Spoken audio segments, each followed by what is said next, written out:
अस्सलाम वालेकुम। अच्छा जी, लास्ट वीक हमारी डिस्कशन कॉस्ट ऑफ कैपिटल के एरिया पे चल रही थी और उसमें हमने जो लास्ट पॉइंट डिस्कस किया था दैट वाज एमएम थ्योरी, मतलब बेसिकली कैपिटल स्ट्रक्चर थ्योरी थी जिसमें ट्रेडिशनल थ्योरी थी, एमएम थ्योरी विदाउट टैक्स थी, एमएम थ्योरी विद टैक्स थी।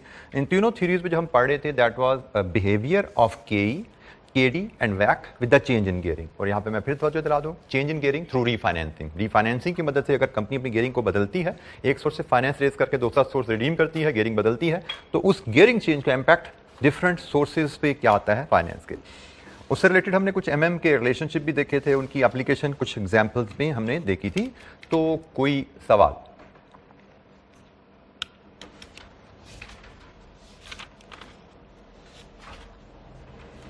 अच्छा जी, हमने अब यहाँ पे थोड़ा सा मैं एक बैकग्राउंड पीछे थोड़ा जाके दोबारा फिर हम इस पॉइंट को लेके आगे चलते हैं। हमारी ये डिस्कशन सारी शुरू हुई थी, इसका स्टार्टिंग पॉइंट जो था, जो हमने ये पूरा इतना पीछे से कैपिटल स्ट्रक्चर थ्योरीज पढ़ते आ रहे हैं, स्टार्टिंग पॉइंट इसका बेसिकली डीसीएफ की वैक की assumptions थी, जिनमें से दो assumptions आई थी हमारे सामने। एक को हमने वहीं पे नॉक ऑफ कर दिया था। वो assumption, वो इशू क्या था कि जी capital structure of new project should be the same as companies existing capital structure if you want to use वैक। और हमने कहा था अगर नए प्रोजेक्ट की फाइनेंसिंग रेशियो कंपनी की एग्जिस्टिंग फाइनेंसिंग रेशियो से फर्क होगी तो we will use APV tools of investment appraisal, we will not be requiring बैक देयर।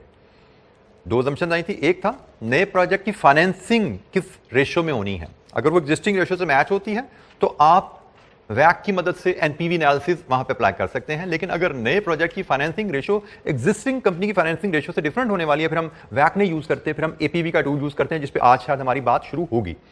हमारी ये डिस्कशन की जो स्टार्टिंग बेस बना था दैट वाज कि जब गियरिंग नए प्रोजेक्ट की फाइनेंसिंग रेशियो तो वही होने वाली है जो हमारी एग्जिस्टिंग है, लेकिन उसकी नेचर ऑफ बिजनेस डिफरेंट होने वाली है। फॉर एग्जांपल हम सीमेंट बिजनेस में हैं और हम अप्रेज करने वाले हैं टेक्सटाइल इंडस्ट्री को, तो वहां पे हमने कहा था कि फिर हमें चैलेंज आता है केई की कैलकुलेशन का, और उधर हमने केई के लिए कैपम की कैलकुलेशन की बात की थी और उसको लेके हमने एक एग्जांपल देखी थी जिसमें आपको लेके जाना चाहूंगा। पीछे कुछ हमने एग्जांपल की थी और उसी को फिर मैं थोड़ा सा अपग्रेड करके अगली डिस्कशन से लिंक करूंगा। एग्जांपल हमने जो की थी दैट वाज, काफी पीछे चली गई क्या,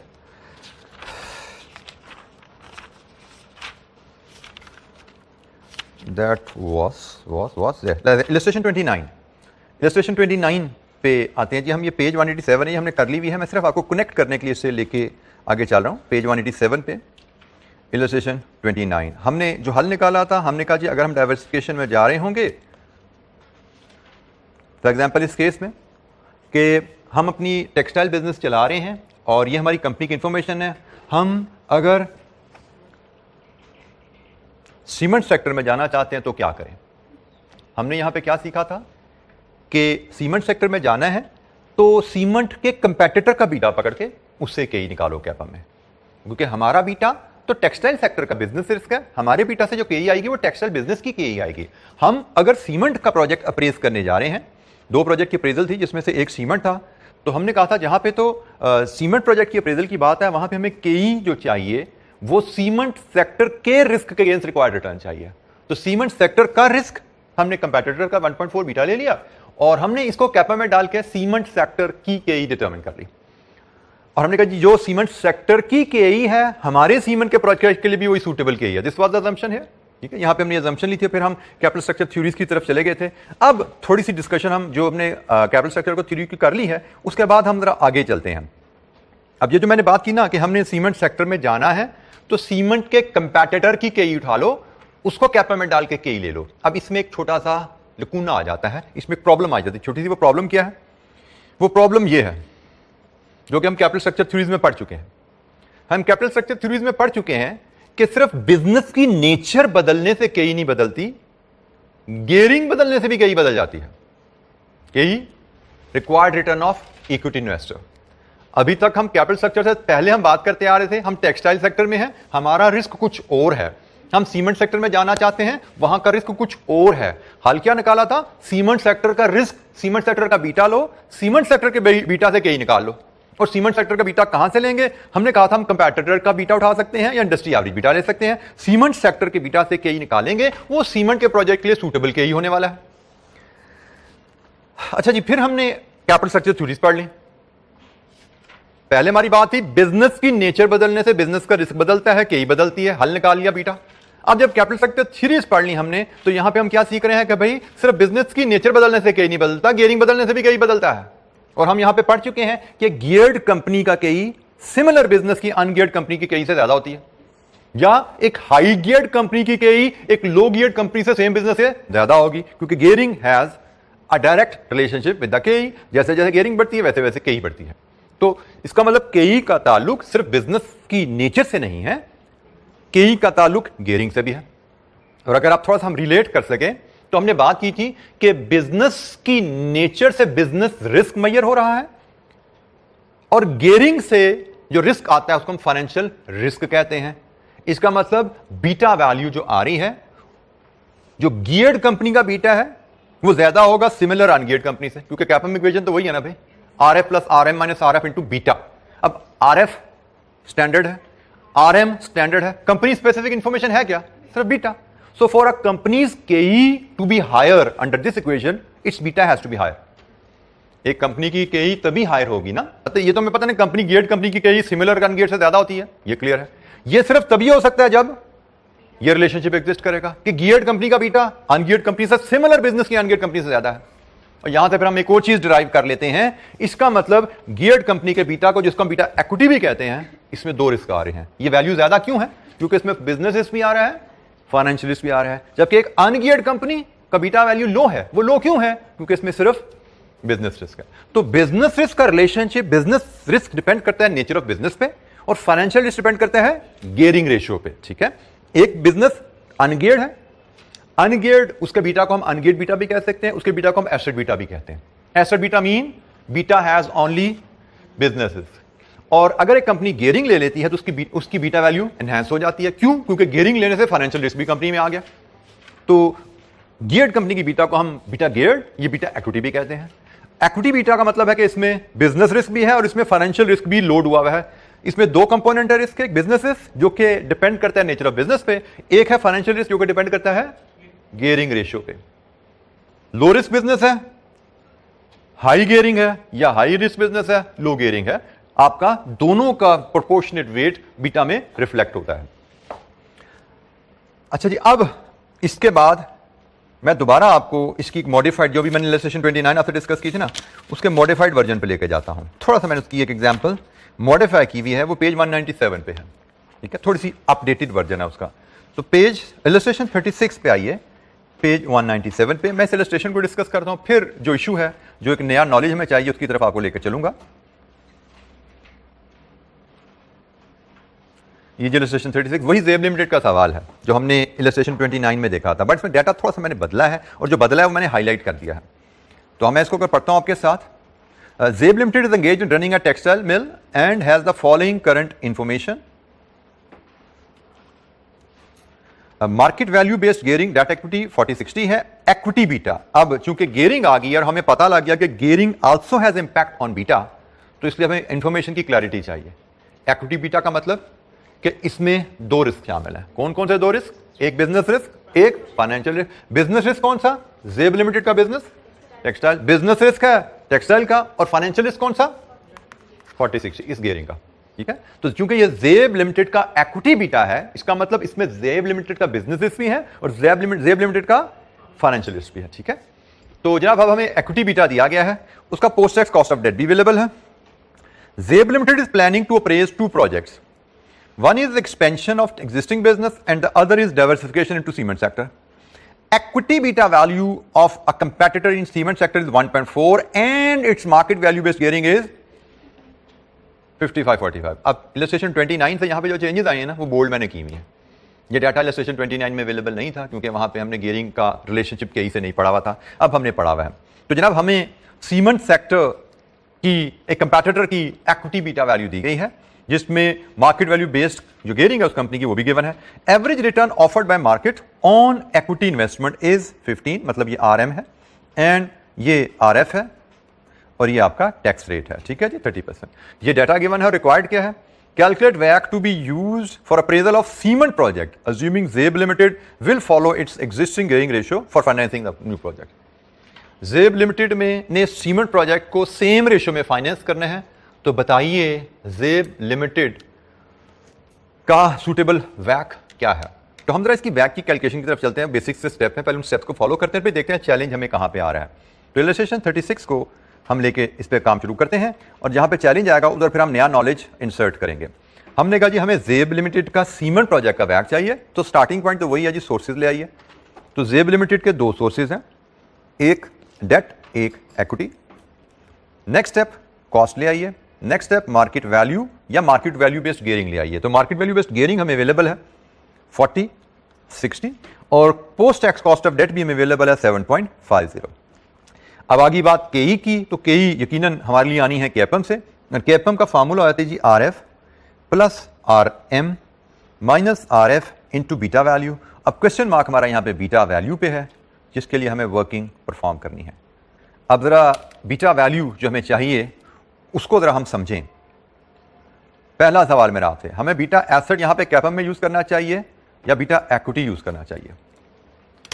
द प्रिंसिपल इज हमें वो बीटा वैल्यू यूज करनी है which is reflective of full risk which a company या investor is going to be expose to, and that full risk business and financial दोनों है। हमें यहां पे वो बीटा वैल्यू, क्योंकि कंपनी गियर्ड है ना, इसका मतलब कंपनी में फाइनेंशियल रिस्क भी है, तो मैं यहां पे वो बीटा वैल्यू लेनी है जिसमें बिजनेस रिस्क को उस प्रोजेक्ट का जो हम करना चाह रहे हैं, कौन सा प्रेस करना चाह रहे हैं प्रोजेक्ट? सीमेंट। हमें वो बीटा वैल्यू चाहिए जिसमें बिजनेस रिस्क हो सीमेंट का और जिसमें फाइनेंशियल रिस्क हो हमारी कंपनी का, क्योंकि हम अपनी कंपनी के लिए डिस्काउंट रेट निकाल रहे हैं ना। तो हमें एक सूटेबल बीटा जो गिवन है, पहली बात हमने यहां से डिसाइड कर ली, हमें इक्विटी बीटा चाहिए। एग्रीड, हमें एसेट बीटा नहीं चाहिए, क्योंकि हमारी कंपनी गियर्ड कंपनी है, तो हमारी गियर्ड कंपनी के लिए सूटेबल बीटा इक्विटी बीटा है। बट हमें ख्याल रखना है हमें इक्विटी बीटा में जो बिजनेस रिस्क हो वो हमारे टारगेट बिजनेस का हो, जो कि हमारे केस में है सीमेंट, और जो फाइनेंशियल रिस्क हो वो ज़ेब्स डेट इक्विटी रेशो मतलब 40-60 का हो। ठीक हो गया जी। अब हमें ये बीटा इक्विटी ढूंढना है। हम अब आज आते हैं सीमेंट सेक्टर के जो कंपैटिटर है उसके इक्विटी बीटा पे। तो इस इक्विटी बीटा को जरा एनालाइज कर लेते हैं। क्या ये इक्विटी बीटा मेरे लिए सूटेबल है टू बी यूज्ड इन ज़ेब्स वैक? क्या इशू है इसमें? सीमेंट सेक्टर तो ओके है, मतलब बिजनेस रिस्क का ओके है। पहली बात इसको स्टडी करना, बीटा की अंडरस्टैंडिंग समझे। ये इक्विटी बीटा है, इसका मतलब इसमें दो रिस्क है, एक बिजनेस रिस्क और एक फाइनेंशियल रिस्क। हमें दोनों अपनी रिक्वायरमेंट से मैच करने हैं। बिजनेस रिस्क तो यकीनन मैच कर रहा है, तो हमें हमारा प्रोजेक्ट भी सीमेंट है, ये भी सीमेंट सेक्टर का बीटा है। क्या इसकी गियरिंग हमारी गियरिंग से मैच कर रही है? नो। इसका मतलब this beta is not suitable for us, this beta is not suitable for us. We will have to make it suitable. This is the next assignment जो हम सीखने जा रहे हैं, next learning जिसपे हमें जाना है कि हमने इसको हम कहते हैं प्रॉक्सी बीटा, इसको हम कहते हैं प्रॉक्सी बीटा। हमने प्रॉक्सी बीटा पिक किया, वो बीटा इक्विटी है। ये प्रॉक्सी बीटा में जो प्रॉक्सी बीटा से मुराद क्या है? टारगेट सेक्टर का बीटा। प्रॉक्सी बीटा से मुराद टारगेट सेक्टर का बीटा, प्रॉक्सी बीटा से मुराद बीटा ऑफ टारगेट सेक्टर या बिजनेस कह लो उसको। तो जैसे हमारा टारगेट बिजनेस सीमेंट है, तो हमें सीमेंट के सेक्टर का या सेक्टर एवरेज दी जाती या कंपैटिटर बीटा हमने वो पिक कर लिया, प्रॉक्सी बीटा हमने पिक कर लिया। नेक्स्ट स्टेप होता है इसको स्टडी करना, study with respect to gearing. और इसकी गियरिंग को हम जब स्टडी करते हैं तो हमें पता लगता है ये तो है जी 55-45, और हमारी जो ज़ेब की गियरिंग है 40-60 है। इसका मतलब ये proxy beta is not suitable for us, ऐसा ही है। प्रॉक्सी बीटा में बिजनेस रिस्क तो वो हमने प्रॉक्सी बीटा उठाया ही इसको जो हमारे टारगेट बिजनेस का है। इसमें बिजनेस रिस्क तो हमारे लिए ठीक है, बट इसमें फाइनेंशियल रिस्क हमारे टारगेट से मैच नहीं कर रहा। ठीक है, यहां पे सीमेंट सेक्टर की गियरिंग हमारी कंपनी से ज्यादा है। इसका मतलब इसका ये जो बीटा वैल्यू जो भी हमें गिवन है, कितनी बीटा वैल्यू गिवन है? 1.4। ये बीटा वैल्यू यकीनन हमारी रिक्वायर्ड बीटा वैल्यू से थोड़ी ज्यादा है। हमारे बिजनेस के लिए सूटेबल बीटा वैल्यू से कम होनी चाहिए, क्योंकि हमारे बिजनेस की गियरिंग इस बिजनेस से कम है। तो अब हमने यहां पे जो चीज सीखनी है वो चीज सीखनी है adjusting beta for different level of gearing. हमने कहा जी ये बीटा 1.4 है, ये हमारी गियरिंग के लिहाज से हमारे लिए सूटेबल नहीं है। अब हमने इस बीटा को डिफरेंट गियरिंग लेवल के लिए एडजस्ट करना है। तो ये अब हमारी एक लर्निंग है छोटी सी, जिसके बाद मैं कहूँगा कॉस्ट ऑफ कैपिटल का हमारा जो नॉलेज है वो तकरीबन रैप अप होने वाला है। लास्ट हमारी शायद एक्टिविटी है, इसके बाद कॉस्ट ऑफ कैपिटल हमारी लर्निंग ख़त्म हो जाएगी। तो उसके लिए अब हम दोबारा यहाँ पे स्लाइड्स पे आते हैं जी। तो ये जनाब एक हमें इक्वेशन गिवन है फाइनेंशियल मैनेजमेंट में, जो बीटा एसेट, बीटा इक्विटी और डेट बीटा का रिलेशनशिप देती है। बीटा एसेट की टर्म से मैंने अभी आपको तारुफ करवाया, बीटा इक्विटी से भी आपको तारुफ करवा दिया। डेट बीटा शायद ये हमारे लिए, ये भी कहीं ना कहीं सवाल हुई, अभी पीछे कोई सवाल कराया तो उस पर थोड़ी सी बात हो गई थी। तेजगाम का सवाल था, किसका सवाल था जिसमें डेट बीटा भी हमने कैलकुलेट किया था? नहीं, कोई इलस्ट्रेशन थी, किताब में हमारी इलस्ट्रेशन थी जिसमें ऑप्टिमल पोर्टफोलियो बनाना था, उसमें डेट बीटा भी कैलकुलेट करने का उसमें तरीका बताया था। तो शक्लें आपकी इतनी अजनबी हो जाती है ना कि मुझे लगता है कि पता नहीं मैं सच बोल रहा हूँ कि झूठ बोल रहा हूँ। I am talking about example page 181 की बॉटम पे, पेज 181 की बॉटम पे एग्जाम्पल है जिसमें बॉन्ड्स का पोर्टफोलियो था, वहाँ पे बॉन्ड का बीटा कैलकुलेट करने का तरीका भी उसने में बताया हुआ था इस सवाल में कहीं। और ये इसने बताया कहाँ पे बताया था, जहाँ इलस्ट्रेशन शुरू होती है दूसरे पैरा में, beta for a bond is measured as a ratio of फलाना फलाना फलाना, बीटा फॉर अ बॉन्ड कैसे कैलकुलेट करते बताया था। लेकिन यहाँ पे मैं आपको क्लियर कर दूँ, बीटा एसेट बीटा इक्विटी में हम क्लियर हैं, ई और D market value of equity, market value of debts हैं, इसमें भी कोई इशू नहीं। बीटा डेट, डेट का बीटा है। वैसे तो एमएम कहता है debt is risk free, MM की बेसिक असम्पशन तो रही है डेट इज रिस्क फ्री। तो अगर हमें किसी सवाल में, जो कि मोस्टली होता ही ऐसा है, हमें डेट बीटा की वैल्यू क्वेश्चन में गिवन नहीं होती, क्वेश्चन साइलेंट होता अबाउट डेट बीटा, और कुछ सवालों में क्वेश्चन ऐसे लिख देता है डेट इज रिस्क फ्री।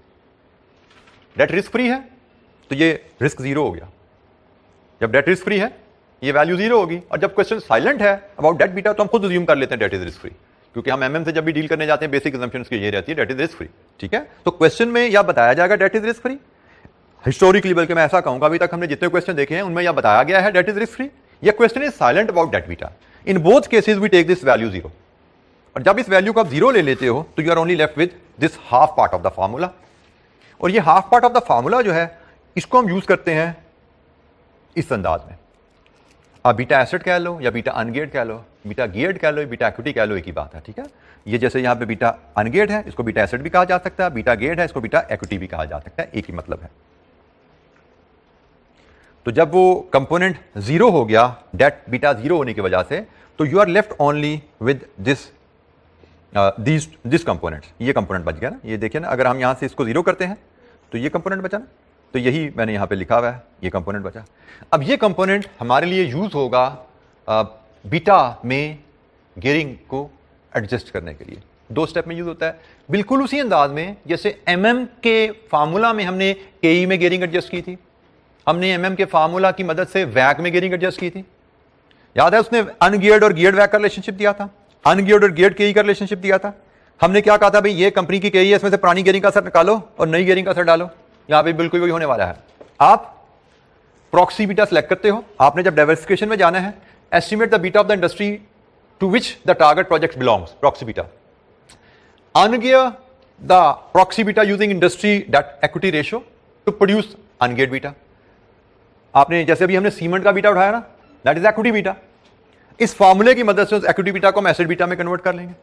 मतलब अनगियर्ड से मुराद उसमें जो गियरिंग डली हुई है उसके असरात माइनस का, तो खत्म करो, asset beta is always less then the equity beta. ठीक है, एसेट बीटा आ गया, फिर उस एसेट बीटा को रीगियर कर लो, सिंपली यही फॉर्मूला रीअरेंज हुआ है। अब एसेट बीटा हमारे पास आ गया, इक्विटी बीटा कैलकुलेट कर लो, लेकिन नई गियरिंग जो आपकी रेलेवेंट गियरिंग है उसका फाइनेंशियल एक्सक्लूड करो। ये बीटा है सूटेबल। जैसे हमारी बात शुरू कहां से हुई थी कि भाई हम जेब सीमेंट सेक्टर में जाना चाहती है, तो जेब कंपनी के लिए 1.4 जो सीमेंट सेक्टर का equity beta that is not relevant, यहीं से बात शुरू हुई थी। हमने बात शुरू की थी कि भाई जेब ने जो ये प्रॉक्सी बीटा सिलेक्ट किया है दैट इज नॉट सूटेबल। हल क्या है, इसमें से ये गियरिंग माइनस करो और इसमें ये गियरिंग प्लस कर दो, फिर सूटेबल बीटा बन जाएगा, जिसको हम कैपम में यहां पे यूज कर सकते हैं। यहां पे यूज करने के लिए जो सूटेबल बीटा कैसे बनेगा कि इस बीटा में से ये गियरिंग माइनस करो उस फार्मूला की मदद से, और ये गियरिंग ऐड करो उसी फार्मूला की मदद से, that will be a suitable beta. तो हमारा पहला स्टेप प्रॉक्सी बीटा ले लो, ले लिया, प्रॉक्सी बीटा आ गया। अब इसको अनगियर करते हैं, हम इसको अनगियर करते हैं, अनगियर प्रॉक्सी बीटा इक्विटी। हमें प्रॉक्सी बीटा इक्विटी मिला ना। अच्छा, यहां पे भी ख्याल रखना है, प्रॉक्सी एसेट बीटा भी हो सकता है। एसेट बीटा में गियरिंग रिस्क होता है क्या? सिर्फ ऐड करना होगा, ठीक है। हमें प्रॉक्सी इक्विटी बीटा मिला है।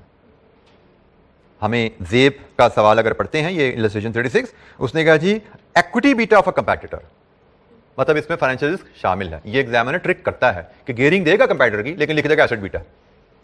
तो आपने ध्यान से पढ़ना है, कभी अगर एसेट बीटा है तो इसका मतलब फाइनेंशियल रिस्क शामिल नहीं है। तो ये तो चूंकि इक्विटी बीटा है, इसको हम अनगियर करेंगे, और अनगियर करने के लिए हमारा फॉर्मूला है beta asset is equal to beta equity E over E plus D into 1 minus D. Putting in the formulas, beta equity is 1.4 और market value based gearing ungear करना है ना, तो जो गियरिंग इसमें लोड हुई है वो गियरिंग यूज करोगे। अनगियरिंग में एग्जिस्टिंग गियरिंग जो बीटा में लोड हुई है वो यूज करते हैं। तो जनाब इक्विटी 45 प्लस 55 इंटू 0.7। बताइए यहां से एसेट बीटा क्या आ रहा है? यहां पे मतलब माशाल्लाह हमारे पास ऐसे ऐसे चीजें होती हैं जिनसे ये कैलकुलेशन भी ठीक नहीं होती। इतनी सी कैलकुलेशन में भी गलती करते हैं बहुत से लोग। तो देखते हैं आप में से कितने लोग ठीक कर पाते हैं। मुझे एसेट बीटा की वैल्यू बताइए।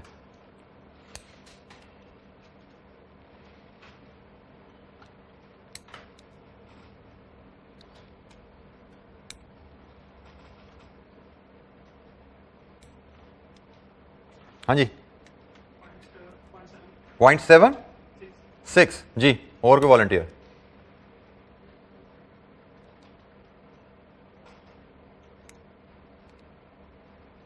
हेलो जी 0.756 वही राउंडिंग ऑफ बोल रहे हो, आपका भी यही है? चलिए सारे ठीक बता रहे हैं माशाल्लाह जी। और कोई है जी डिफरेंट आंसर इससे किसी का? यही आ रहा है? चलो गुड हो गया, इसका मतलब सारे माशाल्लाह ठीक बता रहे हैं। अच्छा जी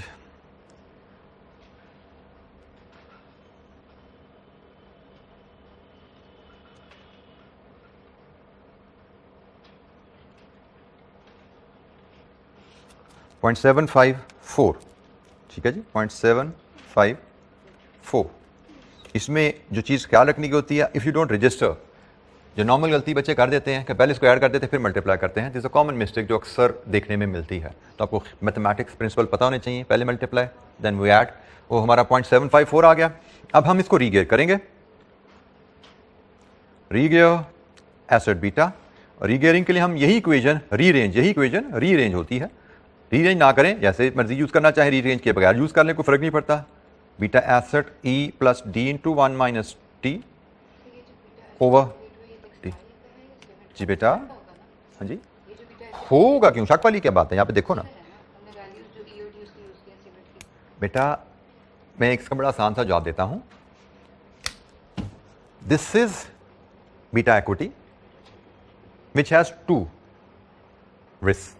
कौन सा? Business and financial. बिजनेस कौन सा? सीमेंट का। फाइनेंशियल कौन सा? जिस कंपनी का बीटा भाई उसी का ना, ठीक है। तो गिलास में अगर दूध है तो दूध ही निकलेगा ना, उसमें से निकालना भी दूध है। ये उसमें गियरिंग है तो यही निकालोगे ना लड़के, यही डली हुई है इसमें, तो जो डली हुई है वही निकलेगी इसमें से। अनगियर कर रहे हो मतलब बोझ उतार रहे हो उसके ऊपर से, जो बोझ लदा हुआ है वही उतार सकते हैं हम। तो उसके पास 45-55 का बोझ है, वो हमने उतार दिया। और फिर जो बोझ हमें चाहिए था अब हम वो डालने जा रहे हैं। हमने कौन सा बोझ डालना है इस पे? जेब की गियरिंग का, जो कि है 40 डेट 60 इक्विटी। तो जनाब 0.754 60 इक्विटी 40 डेट, ये ई है शायद, ई जी। बताइए यहां से इक्विटी बीटा क्या आता है?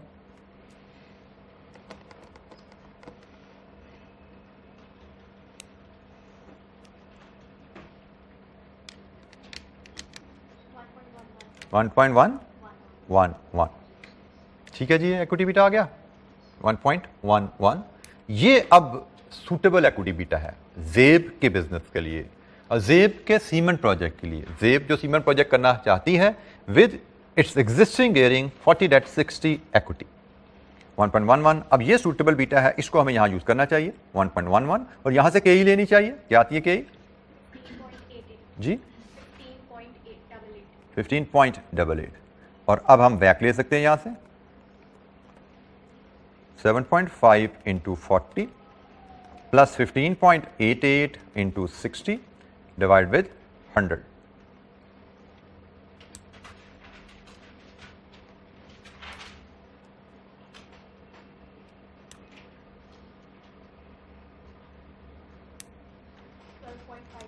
12.53%।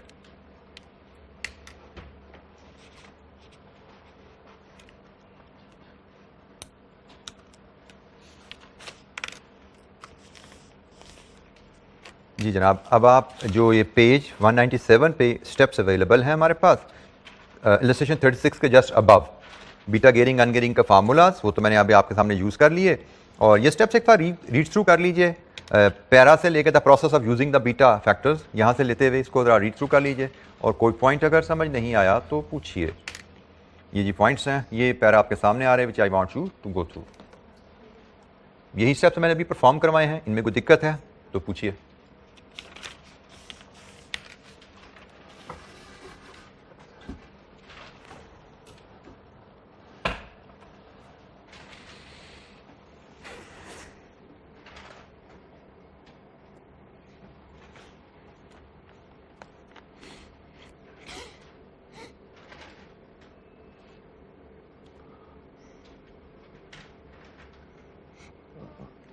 किसी स्टेप की अंडरस्टैंडिंग में कोई दिक्कत है, आप इसके साथ कैलकुलेशन भी फॉलो कर सकते हैं जो हमने परफॉर्म की।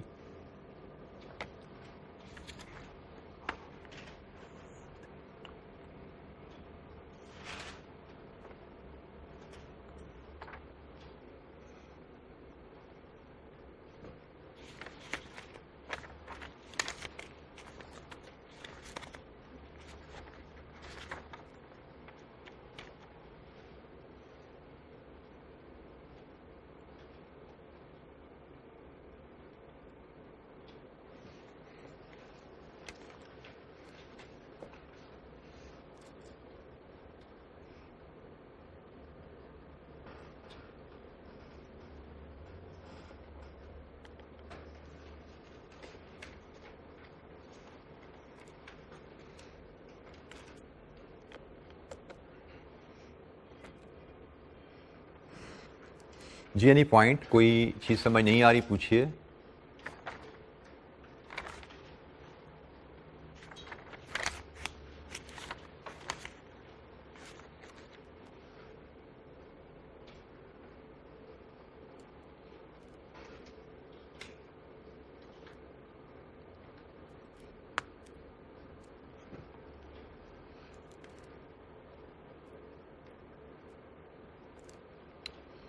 अच्छा बेटा, एक रिवीजन एक्टिविटी हम करते हैं। कोर इलस्ट्रेशन हमारे पास ये जो काम हमने किया है इसकी रिपीट एक्टिविटी है, ये इलस्ट्रेशन 37। ये भी मैं आपके साथ एक साथ परफॉर्म करता हूँ, फिर आगे कुछ बेसिक कैलकुलेशन में चाहूँगा आप खुद करें। What would be a suitable cost of capital to apply to the project? Suitable cost of capital to apply to the project. B Limited is a hot air balloon manufacturer whose equity to debt ratio is 5:2. The corporate debt which is assumed to be risk free has a gross redemption yield of 11%. इस company का corporate debt risk free समझा जा सकता है और उस debt की yield 11% है. The beta value of the company's equity is 1.1. The average return on stock market is 16. Corporate tax is 30%. The company is considering a waterbed manufacturing project. S Limited is a waterbed manufacturing company. It has an equity beta of 1.59 and equity to debt ratio of 2. BAPLC will finance the project to maintain its existing capital structure. B company diversification करने जा रही है, but B company will maintain its existing capital structure. इसका मतलब है कि B company will finance the new project in same existing ratio. ठीक है, मतलब B company अपनी जो फाइनेंसिंग रेशियो वो मेंटेन करेगी। कैसे मेंटेन होगी? जब नया प्रोजेक्ट भी एग्जिस्टिंग रेशियो में फाइनेंस होगा। लेकिन बी कंपनी जो प्रोजेक्ट करने जा रही है वो डाइवर्सिफिकेशन का है। तो हमने इसका जो तरीका सीखा हुआ है कि भाई वैक की कैलकुलेशन के स्टेप्स तो वही हैं कि सोर्स ऑफ फाइनेंस आइडेंटिफाई करें, cost of each source calculate करें, मार्केट वैल्यू या मार्केट वैल्यू बेस्ड गियरिंग लीजिए। हाँ, कॉस्ट ऑफ इक्विटी कैलकुलेट करते हुए ख्याल रखना है कि वो आपके लिए सूटेबल हो टारगेट बिजनेस के लिए। जैसे यहां पे डाइवर्सिफिकेशन का केस है तो हमें डाइवर्सिफिकेशन के लिहाज से सूटेबल कॉस्ट ऑफ इक्विटी बनाना है और वो इस केस में प्रॉक्सी बीटा में एडजस्टमेंट के थ्रू बनने वाला है। तो अगर हम सिंपली स्टेप्स को फॉलो करें, यहां पे जो हमने आइडेंटिफाई किए हुए हैं, इलस्ट्रेशन नंबर 37 को हम फॉलो करेंगे।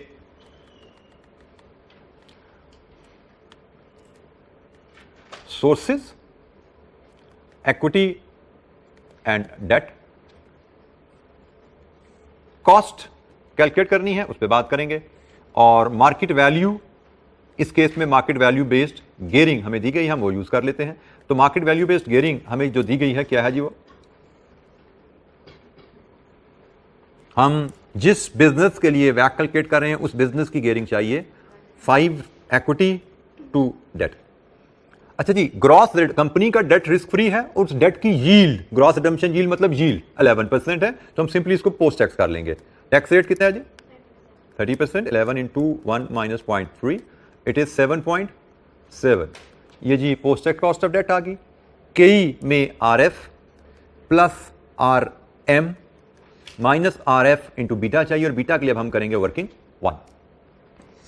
हम डाइवर्सिफिकेशन के लिए वैक जानना चाहते हैं, तो हमें डाइवर्सिफिकेशन के लिए केई जो लेनी है वो टारगेट बिजनेस के हिसाब से लेनी है, और उसके लिए हम वर्किंग 1 में जाते हैं। तो सबसे पहले हम प्रॉक्सी बीटा पिक करते हैं। प्रॉक्सी बीटा इक्विटी में अवेलेबल है। एस लिमिटेड का प्रॉक्सी बीटा इक्विटी कितना है? 1.59, जिसमें इक्विटी टू डेट रेशियो है 2:1। हमने पहला काम जो करना है कि इस रेशियो को हमने कंपेयर करना है, क्या हमारी डेट इक्विटी रेशियो से अगर तो ये मैच कर रही है, अगर तो ये मैच कर रही है तो नो एडजस्टमेंट इज नीडेड, ठीक है ना। अगर ये गियरिंग मैच कर जाती हमारी कंपनी से तो कोई एडजस्टमेंट नहीं चाहिए थे, लेकिन यहां पे मैच नहीं कर रही, इसका मतलब हमें गियरिंग एडजस्ट करनी पड़ेगी। और एडजस्ट करने का तरीका क्या है? 2 स्टेप मेथड। अनगियर, प्रॉक्सी बीटा को अनगियर कीजिए और प्रॉक्सी बीटा को फिर रीगियर कर दें। तो हम पहले अनगियर करेंगे, अनगियर बीटा इक्विटी, उसका फॉर्मूला रहेगा beta asset is equal to beta equity E over E plus D into 1 minus T. Putting in the values 1.59 2 over 2 plus 1 into 0.7। तो क्या है जनाब beta asset? 1.18। This is beta asset. हमेशा याद रखिएगा beta asset is always less than beta equity. अक्सर साबिता में गलती हो जाती है, यू डोंट रियलाइज कि गलती हो गई है। ये चेक है, क्योंकि बीटा इक्विटी में 2 रिस्क है, बीटा एसेट में सिर्फ 1 रिस्क है, तो beta asset value is always less. अब हम इसको रीगियर करते हैं, जो बीटा एसेट हमें मिला उसको रीगियर करेंगे। रीगियरिंग के लिए यही इक्वेशन हम रीअरेंज करते हैं, ये इक्वेशन हम रीअरेंज कर रहे हैं। Beta asset E plus D into 1 minus T over E. तो पुटिंग इन द वैल्यूज 1.18। अब रीगियरिंग में जो डेट इक्विटी रेशियो यूज होगी वो होगी 5:2। 5 equity 2 debt, 5 plus 2 into 0.7 over 5। तो बताइए जनाब ये क्या रहा यहां से बीटा इक्विटी? 1.51।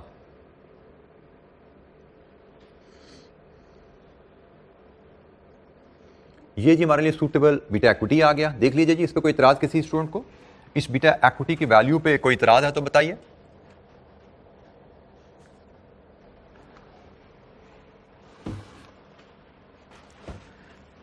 वन 1.51 यहां पे यूज कीजिए और बताइए कॉस्ट ऑफ इक्विटी क्या आ रही है?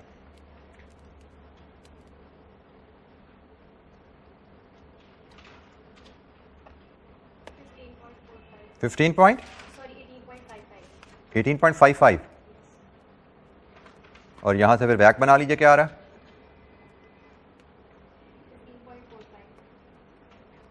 15.45%।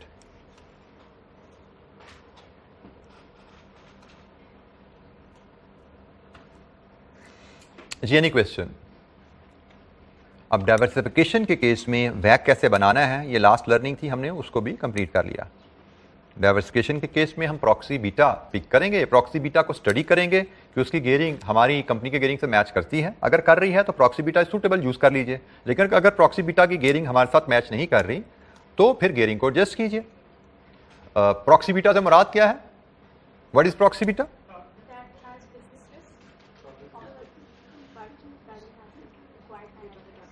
Proxy beta is target sector, beta of target sector या बिजनेस, ठीक है। तो उसमें कंपेटिटर का बीटा है या हमें इंडस्ट्री एवरेज बीटा दिया गया है, ठीक है। तो ये हमारा प्रॉक्सी बीटा होता है। प्रॉक्सी बीटा आइडेंटिफाई करेंगे, उसको एवेल्युएट करेंगे, अगर सूटेबल है यूज कर लें, सूटेबल नहीं है तो हम प्रॉक्सी बीटा में गियरिंग एडजस्ट कर सकते हैं। 1 स्टेप से भी एडजस्ट हो सकती है, 2 स्टेप से भी हो सकती है, क्योंकि अगर आपको प्रॉक्सी बीटा एसेट बीटा दिया गया है तो आपको अनगियर नहीं करना, सिर्फ गियर करना है उसको, ठीक है। लेकिन अगर आपको प्रॉक्सी बीटा इक्विटी गिवन है तो 2 स्टेप करने पड़ेंगे, एक बार अनगियर करना पड़ेगा, एक बार रीगियर करना पड़ेगा। अगर प्रॉक्सी बीटा की गियरिंग आपकी कंपनी की गियरिंग से मैच की तो 0 step, that is suitable, use कर लीजिए, कोई भी इसको एडजस्टमेंट रिक्वायर्ड नहीं है। तो प्रॉक्सी बीटा जो हमें गिवन होगा क्वेश्चन में, उसको हम सबसे पहले स्टडी करेंगे for comparing its gearing with our companies gearing. जी कोई सवाल? अच्छा, ये कुछ छोटी छोटी 2-3 कैलकुलेशन है 38 39, ये परफॉर्म कीजिए जरा, इनके जवाब मुझसे शेयर कीजिए। गियरिंग अनगियरिंग से रिलेटेड 2 इक्वेशन है, बल्कि 40 भी साथ कवर कर लीजिए, उसमें थोड़ा सा वैक की बात हो रही है।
जी जनाब, इलस्ट्रेशन 38 0.70 जी, इलस्ट्रेशन 39 जी 1.70 और इलस्ट्रेशन 40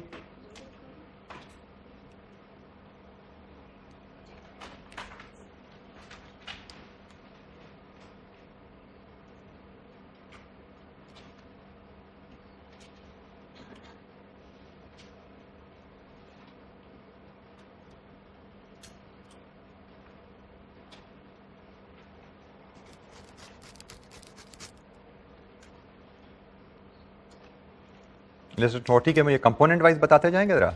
जैसे आपको post tax cost of debt चाहिए, आपको के चाहिए, और गियरिंग रेशियो तो गिवन है, वो तो ये 1:2 गिवन है। तो पोस्ट टैक्स के मुझे बता दीजिए।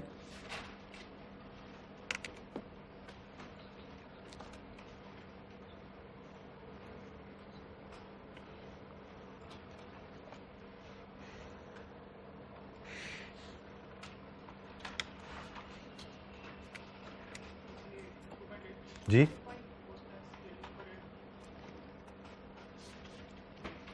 क्या हो गया? 2.8 क्यों? वाई 2.8 कहाँ लिखा हुआ है? मैं पढ़ नहीं पाया शायद। उसने तो लिखा हुआ कंपनी का लोन का इंटरेस्ट रेट 10% है, यही लिखा हुआ उसने, और तो कुछ नहीं लिखा हुआ इसने कंपनी का इंटरेस्ट रेट के बारे में। क्या उसने बात लिखी कि कंपनी का डेट रिस्क फ्री है? जब कंपनी की उसने कॉस्ट ऑफ डेट दी हुई आपको, यू विल यूज दैट। तो post tax cost of debt here is probably 7% की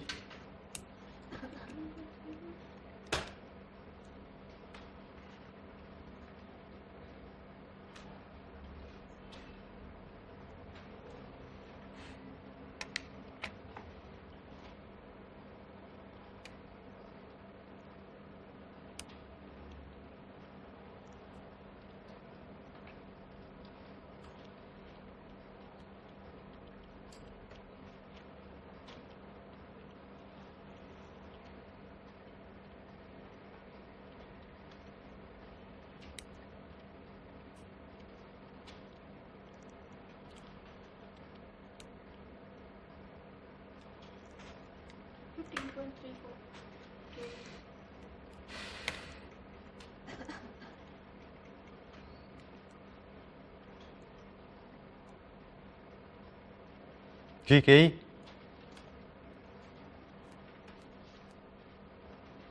छोटा सा सवाल है पर छोटा सा कैच भी है इसमें एक के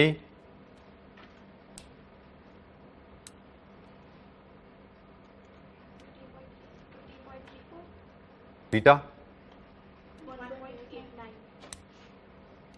1.89 बीटा और into 11 1.89 into 11 R M minus R F क्या है +4 सॉरी 10 क्या है बेटा फार्मूला क्या होता है R M minus R F into beta R M is 15 R F is 4 beta you are telling me is 1.89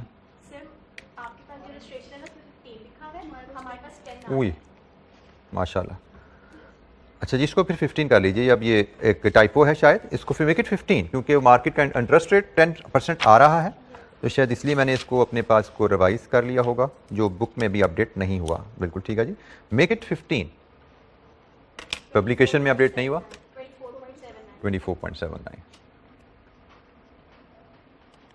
और अब यहां से फिर वैक बताइए हमें बीटा एसेट गिवन था हमने भी इसको बीटा इक्विटी में कन्वर्ट किया बीटा इक्विटी में कन्वर्ट करके फिर हमने के कैलकुलेट की 24.79 और वैक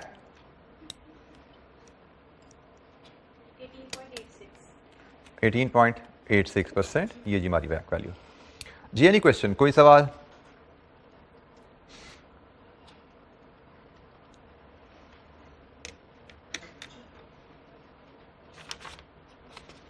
अच्छा जी एक कंप्रीहेंसिव इलस्ट्रेशन हमारे पास और अवेलेबल है इलस्ट्रेशन नंबर 41 जीएम कंपनी इसकी रिक्वायरमेंट दो हैं पहले हम सिर्फ रिक्वायरमेंट पार्ट ए पढ़ते हैं calculate the current वैक of the company current वैक of the company से मुराद कंपनी जो बिजनेस कर रही है उसका वैक बताओ ठीक है लेट्स रीड द डाटा और करंट वैक निकालते हैं GM company is a listed company that plans to expand its business. One project which will be funded via floating rate. अच्छा बल्कि नहीं दूसरा पार्ट भी पढ़ लेते हैं फिर सवाल देखते हैं एक में कहता है जी करंट वैक दूसरे में कहता है risk adjusted वैक of वैक risk adjusted cost of capital that company should use as discounted for its propose investment in new जो डाइवर्सिफिकेशन प्रोजेक्ट के लिए वैक हम कैलकुलेट करते हैं उसको रिस्क एडजस्टेड वैक भी कहा जाता है ये वैक करंट वैक से मुराद एक्सपेंशन के लिए अगर वैक निकालना है करंट वैक से मुराद बिजनेस का अपना वैक और ये यूज होगा एक्सपेंशन प्रोजेक्ट की फिजिबिलिटी के लिए रिस्क एडजस्टेड वैक की टर्म यूज की जाती है डाइवर्सिफिकेशन बिजनेस की अप्रेजल के लिए सुटेबल वैक जिसमें हमने बीटा प्रॉक्सी बीटा अनगियरिंग गियरिंग वाली बात की ना वो उसको रिस्क एडजस्टेड वैक कहा जाता है तो कंपनी काल में दो प्रोजेक्ट्स करना चाह रही है हमें कहा करंट वैक बताओ जो कि एक्सपेंशन प्रोजेक्ट्स में यूज होगा और हमें कहा रिस्क एडजस्टेड वैक बताओ जो कि डाइवर्सिफिकेशन प्रोजेक्ट में यूज होगा अब इस सवाल में एक थोड़ी सी और भी नॉलेज बेस है आपके लिए जो एक्सपैंड होगी उसको भी रजिस्टर कीजिएगा GM company is a listed company that plans to expand its business. One project which will be funded by floating rate finance. एक project debt से finance होगा. Will see GM company venturing into a new, much riskier area of the market. The other project funded via equity will expand their current operation. मतलब दो project होंगे. एक diversification का funded via debt, दूसरा expansion का funded via equity. Overall, there is expected to be little change in company's market weighted capital gearing overall मतलब जब दोनों प्रोजेक्ट फाइनेंस कर दोगे एक प्रोजेक्ट डेट से फाइनेंस हो गया एक प्रोजेक्ट इक्विटी से फाइनेंस हो गया ओवरऑल कंपनी की गेयरिंग में लिटिल चेंज का मतलब नेग्लिजिबल चेंज मतलब दोनों प्रोजेक्ट करने के बाद कंपनी की गेयरिंग में चेंज नहीं है ठीक है अब यहां पे जो तवज्जो तलब बात है कि जब आप वैक कैलकुलेट करने जाते हो तो वैक में गेयरिंग कौन सी यूज होती है क्या प्रोजेक्ट की फाइनेंसिंग रेशियो यूज की जाती है या कंपनी की फाइनेंसिंग रेशियो यूज की जाती है तो आंसर इज कंपनी की फाइनेंसिंग रेशियो आल्दो यहां पे एक प्रोजेक्ट डेट से फाइनेंस हो रहा है एक प्रोजेक्ट इक्विटी से फाइनेंस हो रहा है लेकिन ये दोनों प्रोजेक्ट की फाइनेंसिंग के बाद कंपनी की डेट इक्विटी मेंटेन्ड है इसका मतलब हम वैक यूज कर सकते हैं अगर नए प्रोजेक्ट की फाइनेंसिंग के बाद कंपनी की डेट इक्विटी रेशियो बदल रही हो गियरिंग बदल रही हो तो वैक नहीं यूज होता क्या यूज होता है एडजस्टेड प्रेजेंट वैल्यू वैक is a discount rate which will be applied to determine NPV of the project. लेकिन this will only be applied when company's gearing does not change as a result of undertaking new project, जैसा कि इस case में project दो हैं लेकिन दोनों projects करने के नतीजे में कंपनी की गियरिंग नहीं बदल रही, यहां पे हम वैक यूज कर सकते हैं। बट फर्क सिर्फ ये रहेगा कि एक बिजनेस की नेचर फर्क है, दूसरे बिजनेस की नेचर फर्क है। दो वैक यहां पे कैलकुलेट करने हैं, एक एग्जिस्टिंग वैक और एक रिस्क एडजस्टेड वैक। इन दोनों वैक में जो डिफरेंस रहेगा वो सिर्फ के की कैलकुलेशन करेगा, बाकी सारी कैलकुलेशन सेम रहेगी। तो हम करंट वैक के रेफरेंस से बात को आगे लेके चलते हैं। Financial data for the company before the expansion are shown below. Ordinary shares, paid up capital हो गया, रिटेन अर्निंग होगी, टोटल इक्विटी है, लोन नोट्स हैं, बैंक लोन है, टोटल नॉन करंट लायबिलिटीज हैं। ये आपका कैपिटल स्ट्रक्चर उसने आपको दे दिया। The 14% loan notes are redeemable at par in 5 years time. They have a current X market price of 110 per rupee 100 loan note. GM company pays tax on profits at an average rate of 30%. The market price of the company's ordinary share is 3.76. GM company's equity beta is approximately 1.2. The systematic risk of the debt may be assumed to be zero. मतलब date beta को zero लो। अगर date beta की value कभी दे दी जाएगी तो हम gearing अनगेयरिंग के लिए वो फिर फुल इक्वेशन यूज करेंगे, ठीक है। जैसे मैंने कहा कि I don't recall any past paper question जिसमें डेट बीटा की वैल्यू हमें दी जाए, दी गई हो। हमने हमेशा हाफ कंपोनेंट यूज किया है, बट डेट बीटा की वैल्यू आ जाए फुल कंपोनेंट यूज करने में कोई मसला हमें नहीं है। तो the risk free rate is 7% and equity risk premium. ये पहली दफा बात आपके सामने आई है जब से हमने कैपम इक्वेशन से राब्ता किया था। प्रीमियम क्या होता है? This is not R M, this is R M minus R F. वो मार्केट रेट ऑफ रिटर्न होता है, ये मार्केट रिस्क प्रीमियम है, ठीक है। तो it is 6.5%। The estimated equity beta of the main competitor in the same industry as the new venture is 1.8 and the competitor's capital gearing is 60 equity 40% debt by market values. अच्छा, ये हमारे पास analysis आ गया और हमसे सबसे पहला क्या है जी, करंट वैक बताइए। तो करंट वैक के लिए हमें पहला स्टेप क्या है? Identify source of finance. हम कर रहे हैं जी इलस्ट्रेशन नंबर 41।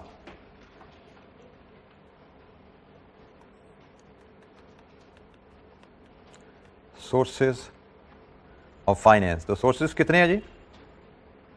कितने सोर्सेज हैं? 3। एक इक्विटी, एक लोन नोट्स और देन इज बैंक लोन। हम पार्ट ए को भी डिस्कस कर रहे हैं। पार्ट ए के रेफरेंस से cost of equities R F, कितना आर एफ जी? 7 plus equity risk premium into beta equity, जिसके लिए हम वर्किंग 1 बनाएंगे। नहीं, ये तो बीटा इक्विटी में गिवन है, कंपनी का बीटा अवेलेबल है। जीएम कंपनी इक्विटी बीटा 1.2, ये तो गिवन है जी हमें। तो के यहां से आ गई, कितनी के थी? Equity risk premium R M minus R F into beta 14.8%। Loan notes तो रिडीमेबल है, रिडीमेबल लोन नोट्स की post tax cost of debt चाहिए, कैसे आती है? IRR of post tax cash flows. तो उसके लिए हम वर्किंग 1 बनाएंगे। और बैंक लोन की post tax cost of debt कैसे आती है? Simply loan rate into 1 minus tax. कितना बना? 6.3। तो लोन नोट्स के लिए वर्किंग 1 हम बनाते हैं, वर्किंग 1। मार्केट वैल्यू 0 की, इंटरेस्ट रिडम्पशन तक एंड देन रिडम्पशन। कितने साल बाद रिडीमेबल है? 5 years time. Market value current क्या है? 110। कूपन रेट 14%, पोस्ट टैक्स ये हो गया जनाब। और रिडम्पशन रिडीमेबल एट पार है। लीजिए जी, ये कैश फ्लोज हैं, पोस्ट टैक्स, इनका अब 2 रेट लीजिए, 5% और 10%। इनका मुझे आईआरआर बताइए क्या आ रहा है। ये कैश फ्लोज आपके सामने हैं। किसी स्टूडेंट को इन कैश फ्लोज के डिटर्मिनेशन में कोई दिक्कत है, कोई इशू है, कोई लॉजिक में अभी भी कोई एम्बिग्युइटी है, पूछिए। आईआरआर कैलकुलेट कीजिए इन 2 रेट्स के साथ।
7.5 में 0.3 ही होना चाहिए। बिल्कुल होना चाहिए।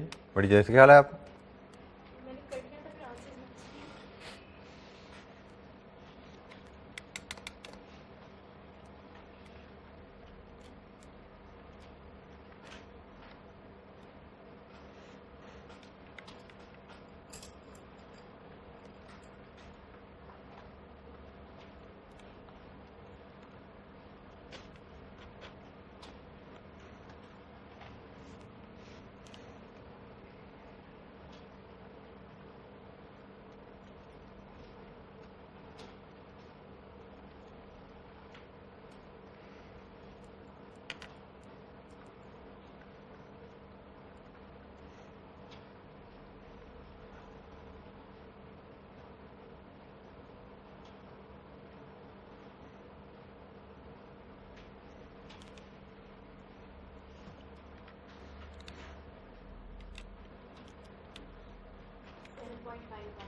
सेवन पॉइंट 51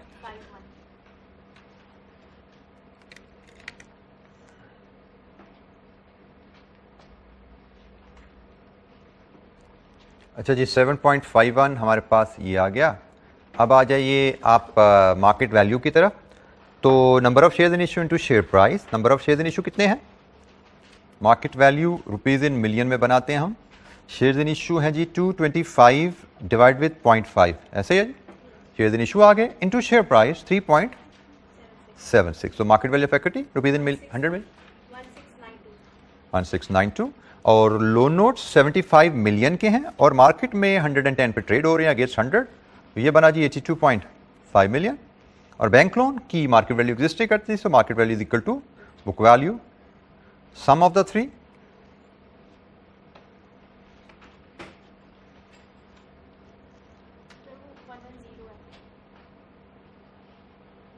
110 है जी, बिल्कुल ठीक है जी। जी sum of the three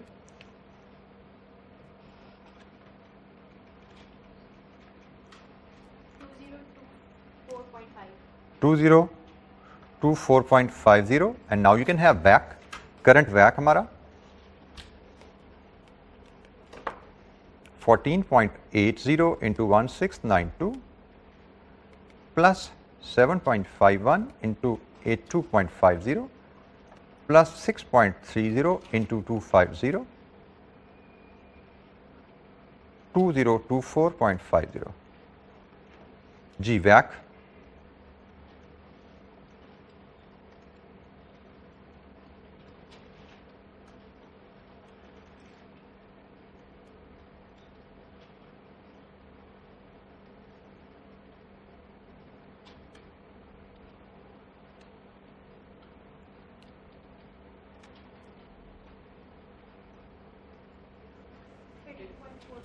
$13.45 0.45%. This is current WACC.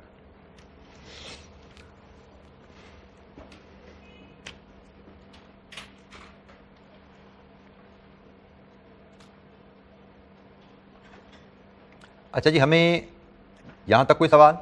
Current WACC में कोई दिक्कत हमें?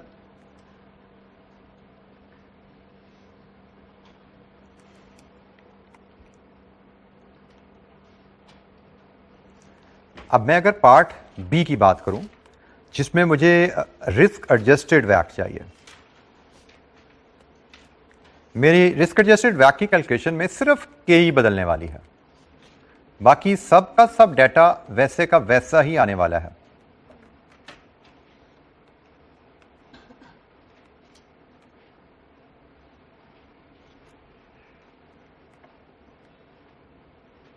और ये के ही मैं वर्किंग 2 से ले आऊंगा जी। क्लियर है जी हमारा कॉन्सेप्ट यहां पे कि एक्सपेंशन में करंट WACC यूज होता है, डाइवर्सिफिकेशन में रिस्क एडजस्टेड WACC यूज होता है, और इन दोनों में डिफरेंस सिर्फ के की कैलकुलेशन का होता है। वर्किंग 2 से हम के लाएंगे कैपम इक्वेशन से। मीट इक्विटी हम यहां पे यूज करते हैं कैपम में क्योंकि कंपनी गेड है हमारी। आरएफ हमें गिवन है as 7%, RM minus RF is 6.5% into beta, और ये बीटा हम लाएंगे वर्किंग 2.1 से क्योंकि हम डाइवर्सिफिकेशन में जा रहे हैं। डाइवर्सिफिकेशन का बीटा कैसे आएगा? ऑक्सी बीटा उसकी गियरिंग का कंपैरिजन, और अगर गियरिंग प्रॉक्सी बीटा की हमारी करंट गियरिंग से डिफरेंट है तो अनगियरिंग, रीगियरिंग, फिर कैपम में यूज। यही है स्टडी। तो जनाब वर्किंग 2.1 में चलते हैं, और वर्किंग 2.1 में हम प्रॉक्सी बीटा सबसे पहले सामने लेके आते हैं। प्रॉक्सी बीटा हमें गिवन है, प्रॉक्सी बीटा इक्विटी कितना है जी? प्रॉक्सी बीटा इक्विटी 1.8, और इसकी गियरिंग रेशियो क्या है? 40-60। Debt is 40, equity is 60। हमारी करंट क्या है जी? यहां से बना लो, ये आपका डेट है, ये आपकी इक्विटी है, तो इक्विटी ओवर टोटल क्या बना? इक्विटी ओवर टोटल क्या बना परसेंटेज में बोलना?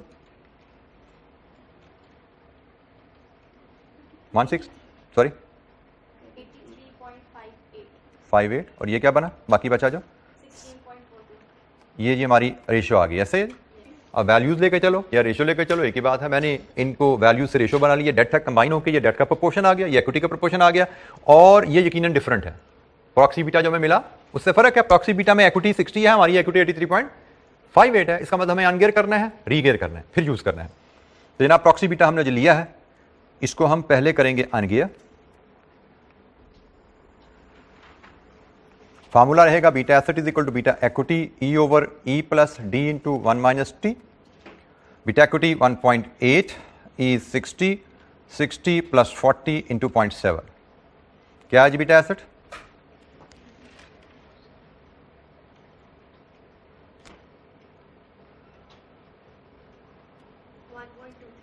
1.23, और फिर रीगियर करेंगे इसको हम। बीटा एसेट जो लिया उसको रीगियर करेंगे तो बीटा इक्विटी कैलकुलेट करना होगा। Formula will be beta asset into E plus D into 1 minus T over E, putting in the values 1.23, E 83.58 plus 16.42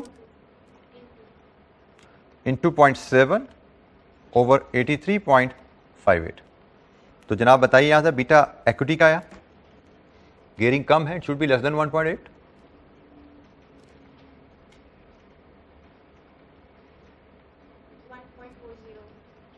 1.40, ये जी हमारा बीटा इक्विटी आ गया, जो कि जीएम कंपनी के जो डाइवर्सिफिकेशन प्रोजेक्ट है उसके लिए सूटेबल बीटा है। जी एनी क्वेश्चन, कोई सवाल? सूटेबल बीटा जो हमने प्रॉक्सी बीटा से बनाया, प्रॉक्सी बीटा बीटा इक्विटी था, उसको अनगियर किया, उसको रीगियर किया, सूटेबल बीटा मिल गया।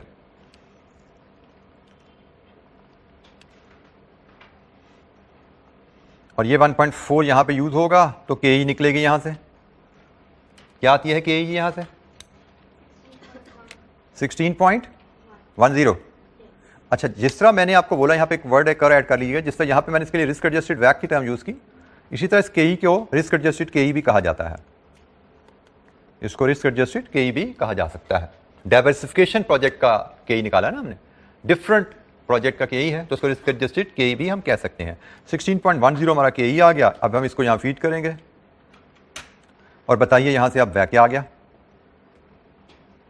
रिस्क एडजस्टेड वैक। के ई हमारी चूंकि थोड़ी सी बढ़ गई है तो वैक भी 13.45 से थोड़ा ज़्यादा आएगा।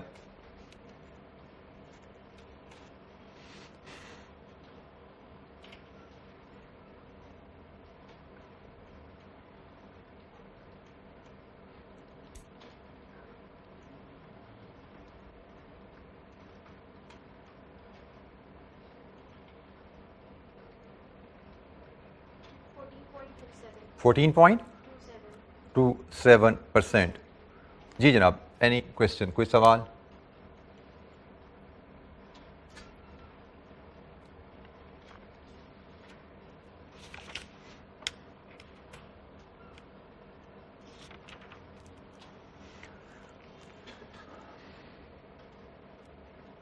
अच्छा, हम 10 मिनट की ब्रेक लेते हैं। 10 मिनट बाद जब ब्रेक के बाद आएंगे, एक इलस्ट्रेशन है, वो भी एक बीटा का थोड़ा सा एक स्लाइटली एनहांस्ड कॉन्सेप्ट, उसकी डिस्कशन है, और then we will start adjusted present value. Cost of capital पे डिस्कशन हमारी तकरीबन खत्म है। एक छोटी सी इलस्ट्रेशन के बाद, इलस्ट्रेशन 42 ब्रेक के बाद करेंगे, और फिर एडजस्टेड प्रेजेंट वैल्यू पे हम बात शुरू करेंगे। थैंक यू, अस्सलाम वालेकुम। अच्छा जी, हमने डिस्कशन वैक की, जीएम कंपनी की इलस्ट्रेशन देखी। एक और छोटा सा सवाल है, लेकिन उसमें जैसे मैंने कहा था कि एडिशनल कॉन्सेप्ट है वैक से रिलेटेड जो अक्सर सवालों में नजर आता है हमें, तो उसकी बात करते हैं। इलस्ट्रेशन 42 है हमारे पास। ये जी इलस्ट्रेशन 42, ये बेसिकली पोर्टफोलियो की बात कहीं हमने पीछे कही थी ना, ये उसकी तरह एप्लीकेशन वैक के कॉन्टेक्स्ट में आ गई। हमने पहले कहीं बीटा ऑफ अ पोर्टफोलियो का कॉन्सेप्ट पढ़ा हुआ ना। बीटा ऑफ अ पोर्टफोलियो क्या होता है? How do we measure beta of a portfolio? Weighted average होता है, बिल्कुल ठीक है। ये वही बात यहाँ पे आ रही है, वही कॉन्सेप्ट यूज करना है हमने। जरा बात देखते हैं यहाँ पे कैसे यूज हो रहा है। रिस्क एडजस्टेड वैक की कैलकुलेशन है जी यहाँ पे, जिसमें पोर्टफोलियो बीटा का कॉन्सेप्ट यूज होने जा रहा है। Calculate a suitable risk adjusted WACC that global oil rig division can use in NPV analysis of the new investment. Global का जो ऑयल रिग डिवीजन है वो रिस्क एडजस्टेड WACC क्या यूज करे अपनी प्रोजेक्ट की फिजिबिलिटी के लिए। Let's read the data. Global has two divisions of equal size, a ship building division and an oil rig construction division. मतलब global is an entity, is a company जिसके दो businesses हैं, एक oil rig का और एक ship building का। It means company itself is a portfolio. Company में दो डिफरेंट नेचर के बिजनेसेस आ गए ना, तो कंपनी इटसेल्फ पोर्टफोलियो बन गई। Company has a beta equity of 1.89। Now we should remember, चूंकि कंपनी पोर्टफोलियो है, ये जो बीटा इक्विटी है ये पोर्टफोलियो का बीटा है। इसमें दो बिजनेसेस के रिस्क गए हुए हैं। इक्विटी बीटा है, इसमें फाइनेंशियल रिस्क भी है, और ये चूंकि एसेट बिजनेसेस भी है, और चूंकि कंपनी पोर्टफोलियो तो बिजनेसेस दो बिजनेसेस के हैं। ये थोड़ा सा एक बीटा की एक नई एक और एस्पेक्ट इसका ऐड हुआ कि दो बिजनेसेस के रिस्क हैं और एक गेयरिंग का रिस्क है इसमें। And a capital structure containing 45% debt and an average post tax cost of debt of 7%। Average pre tax cost of 7%। तो ये डेट गेयरिंग आ गई और ये उसकी प्री टैक्स कॉस्ट आ गई। Risk free rate of interest is 5 and the market return is 12, corporate tax is 30 and debt finance can be assumed to be approximately risk free. Average beta equity of shipbuilders is 2.25 and average debt equity ratio is 2:5। अच्छा अब जरा यहां पे तवज्जो कीजिएगा, हमसे उसने क्या मांगा? ग्लोबल के ऑयल रिग बिजनेस की फिजिबिलिटी के लिए रिस्क एडजस्टेड वैक। असल तो वैक चाहिए ना, असल तो वैक चाहिए ग्लोबल के एक किसी बिजनेस के लिए। तो भाई वैक के कंपोनेंट्स को सामने वो स्टेप्स को फॉलो करते हुए जरा लाओ, फिर देखते हैं हमें कहां पे जरा कैच इसमें आता है। तो हमने कहा जी हमें चाहिए तो इलस्ट्रेशन नंबर 42, हमें तो वैक चाहिए। तो वैक के होते हैं काम, पहले सोर्सेज, फिर कॉस्ट, फिर market value and then averaging. तो सवाल को पढ़ते हैं तो हमें पता लगा गेयरिंग रेशियो की मदद से कि ग्लोबल के दो सोर्सेज ऑफ फाइनेंस है, एक इक्विटी और एक डेट। डेट के बारे में उसने कहा वो 45% है, तो इसका मतलब इक्विटी फिर 55% होगा, ठीक है। और डेट के बारे में उसने कहा उसकी प्री टैक्स कॉस्ट 7 है, तो उसकी पोस्ट टैक्स कॉस्ट 4.9 हो गई,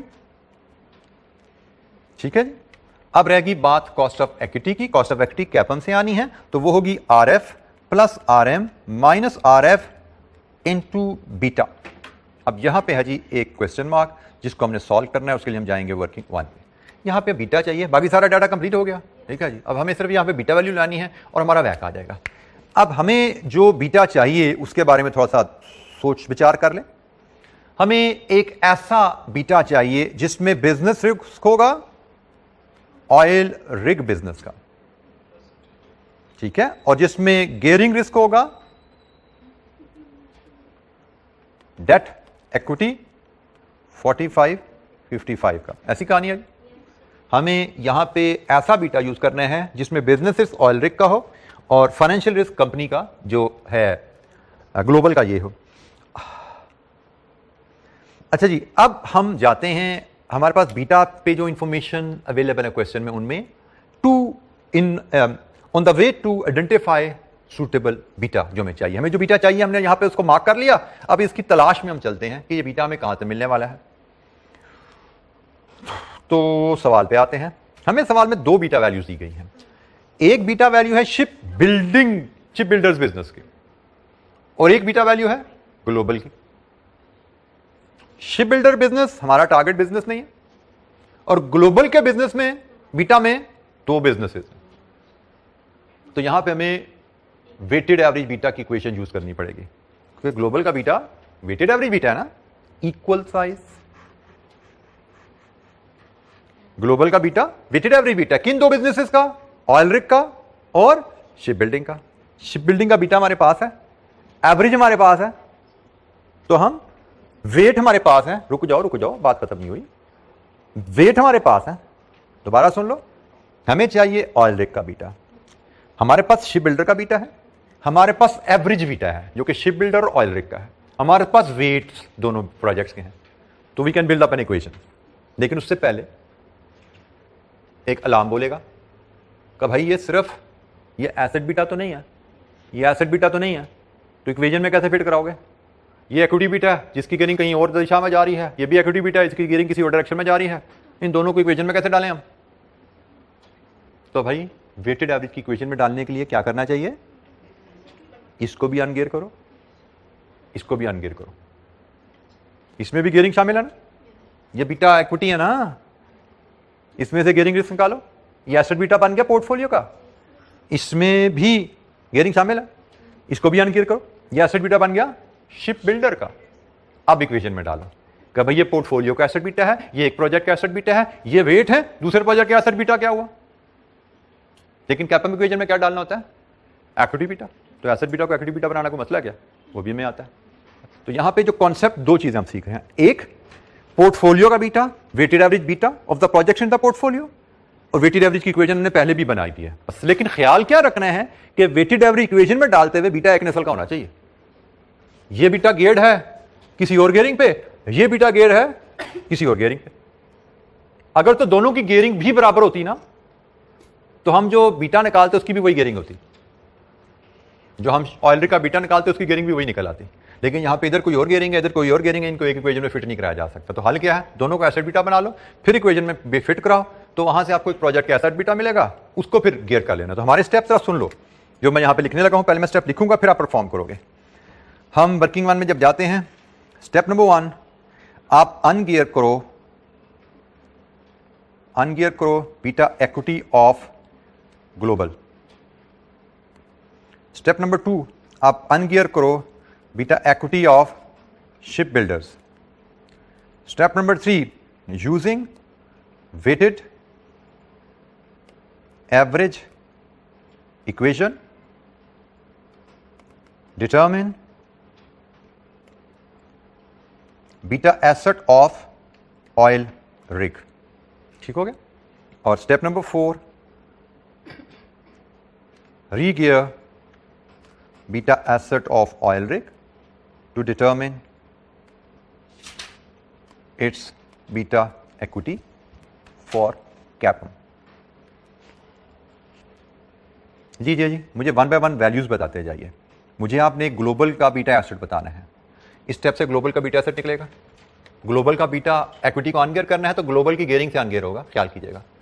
यहां पे आपने जी 1.20, ग्लोबल का बीटा एसेट इज 1.20। कैलकुलेशन जरा करते जाइएगा साथ साथ, कहीं पे कोई एतराज हो पूछिएगा, कोई डिसएग्रीमेंट है बताइएगा। फिर आपने यहाँ पे ये, इसको मैं कह देता हूँ ये ग्लोबल का बीटा एसेट है। फिर आपने बनाना है यहाँ पे beta asset of ship building का, शिप बिल्डिंग का बीटा एसेट अब आप बनाएंगे 1.76। शिप बिल्डिंग का एसेट बीटा आपने 2.25 को अनगियर किया, 1.76 आया। अब आपने वेटेड एवरेज इक्वेशन बनानी है। वेटेड एवरेज इक्वेशन मैं आपके सामने अगर बनाऊं, it will be beta asset of global is equal to beta asset of ship building into 0.5, क्योंकि वेट बराबर है ना, plus beta asset of oil rig into 0.5। इस इक्वेशन में आपको ये वैल्यू पता है, ये वैल्यू पता है, तो यहां से आप इस इक्वेशन में ये वैल्यूज फीड करेंगे तो आपको beta asset of oil rig मिल जाएगा। जी, ये वेटेड एवरेज बीटा की इक्वेशन है, पोर्टफोलियो की इक्वेशन है, पोर्टफोलियो बीटा की इक्वेशन है। इसकी मदद से beta asset of oil rig आप बनाएंगे।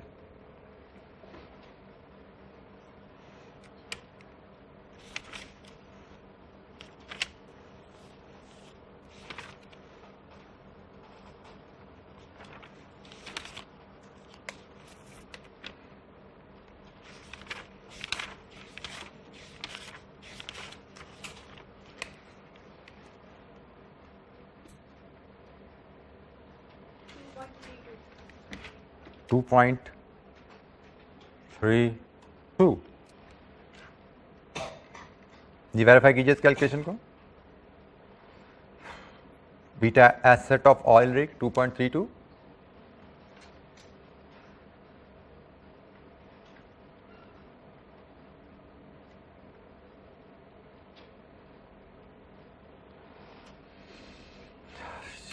ये गलत है जवाब।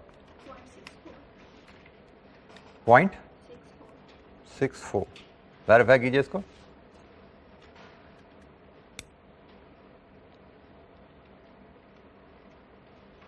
पॉइंट 64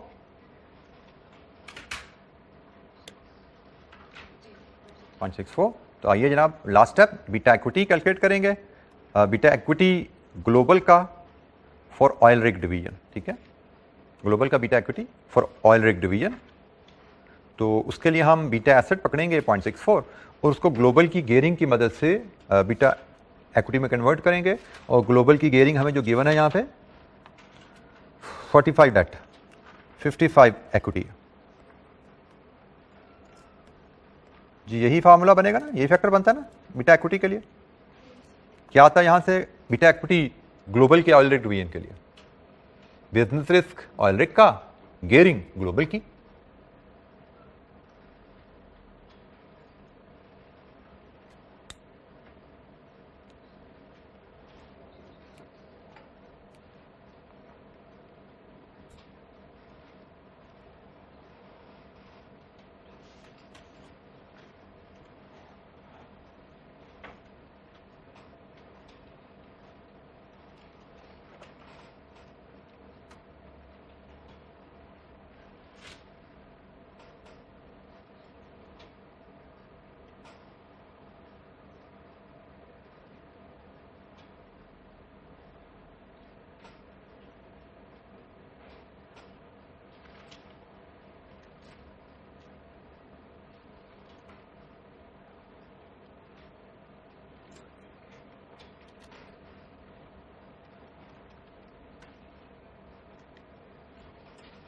जी जनाब क्या आया बीटा इक्विटी?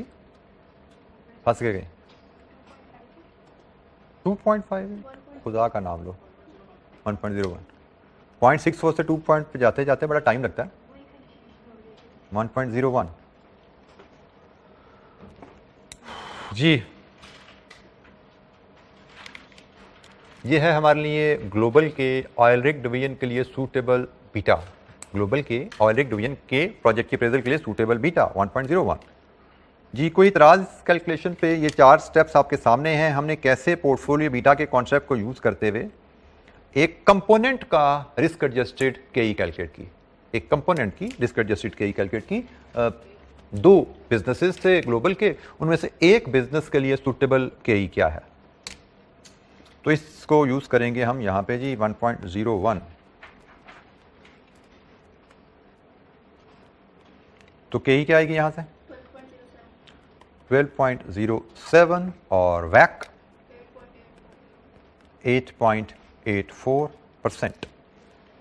जी जनाब एनी क्वेश्चन, कोई सवाल?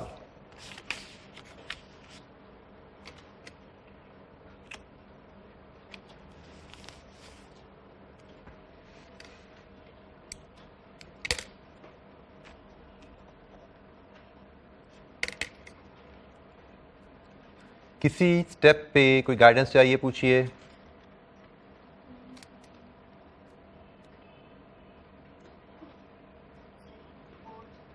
जी बेटा जी जी किसी स्टेप पे कोई गाइडेंस चाहिए, रैशनल लॉजिक की इक्वेशन कैसे बनी, कोई वैल्यू कहां से आई?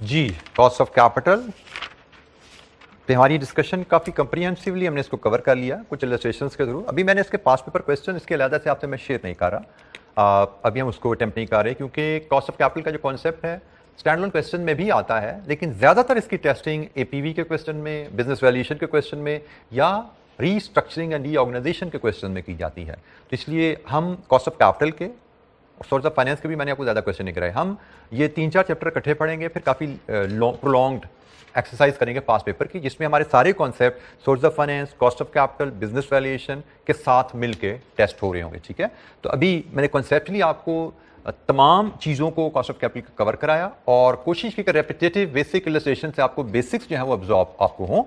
अब हम बेशक एपीवी पे जाने लगे हैं, बट एपीवी भी विदाउट कॉस्ट ऑफ कैपिटल हो ही नहीं सकता। Without cost of capital knowledge APV tool of investment appraisal can not be covered, इसीलिए उसको होल्ड किया जाता है। इन्वेस्टमेंट अप्रेजल का टूल है, लेकिन उसको होल्ड किया गया कि कॉस्ट ऑफ कैपिटल डिस्कशन खत्म हो जाए, फिर उस पर बात शुरू करेंगे।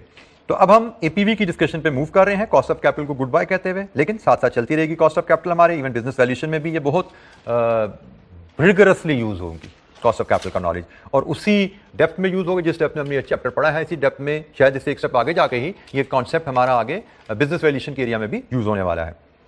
तो जनाब हमने यहाँ तक काम सारा कर लिया। अब ये एपीवी की समरी है जी, ये हमारी अब तक की डिस्कशन की समरी है, जहाँ से बात शुरू हुई थी जब हमने 2 असम्पशन डिस्कस की थी ना, और असम्पशन का सोल्यूशन हमने यही निकाला था कि ये समरी आपके पास अवेलेबल है, नोट्स में एक आध पेज आगे कहीं बनी हुई है ये, बल्कि इससे एलैबोरेटेड वे में बनी हुई है। इस पर थोड़ी सी चीज़ में बल्कि एक आध चीज़ें मैं लिखना भूल गया, लेट मी मार्क मैं उसको, ताकि नेक्स्ट टाइम उसको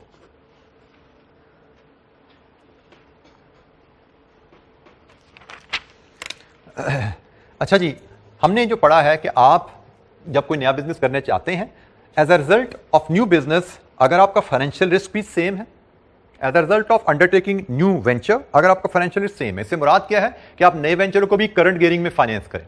मतलब as a result of undertaking new project your gearing does not change, और वो तभी पॉसिबल है जब आपका नया प्रोजेक्ट भी करंट रेशियो में फाइनेंस हो। तो हम इसको कहते हैं कि हमारी gearing as a result of undertaking new project does not change, and it is an expansion case. मतलब बिजनेस रिस्क भी नहीं बदल रहा, जो है टेक्सटाइल कर रहा था टेक्सटाइल के प्रोजेक्ट लगा रहा, तो इस केस में हम अपने करंट बैक पे बिजनेस को अप्रेज करेंगे। जब हमारी गियरिंग भी सेम है और हम एक्सपेंशन में जा रहे हैं, हम करंट बैक से बिजनेस को अप्रेज करते हैं। हमारी गियरिंग नहीं बदल रही, लेकिन हम डाइवर्सिफाई कर रहे हैं, तो फिर हम रिस्क एडजस्टेड वैक कैलकुलेट करते हैं। रिस्क एडजस्टेड वैक का तरीका वही है कि टारगेट बिजनेस का प्रॉक्सी बीटा उठाओ, उसको अनगियर करके एडजस्ट करो, केई सूटेबल वहां से निकलेगी, और देन रिस्क एडजस्टेड वैक आ जाता है। सो अगर आपका गियरिंग नहीं बदल रहा और बिजनेस भी एक्सपेंशन है, करंट वैक से बिजनेस अप्रेज होगा। गियरिंग नहीं बदल रहा लेकिन बिजनेस डाइवर्सिफिकेशन है, तो रिस्क एडजस्टेड वैक से अप्रेज करेंगे आप एनपीवी एनालिसिस। आपका बिजनेस सेम है या डिफरेंट है, फाइनेंशियल रिस्क बदल जाता है अगर एपीवी यूज होती है। आपका बिजनेस सेम रहे या बदले, गियरिंग बदल रही है, गियरिंग बदलने का मतलब आपकी नई प्रोजेक्ट की फाइनेंसिंग एग्जिस्टिंग गियरिंग से डिफरेंट रेशियो में हो रही है। करंटली आपकी 50-50 गियरिंग है, आपने नया प्रोजेक्ट 70-30 से फाइनेंस किया, इसका मतलब नए प्रोजेक्ट की फाइनेंसिंग के बाद कंपनी की ओवरऑल गियरिंग बदल गई ना। 50-50 पहले थी, 70-30 नहीं आ गई, तो मिलने से करंट से तो फर्क होगी ना।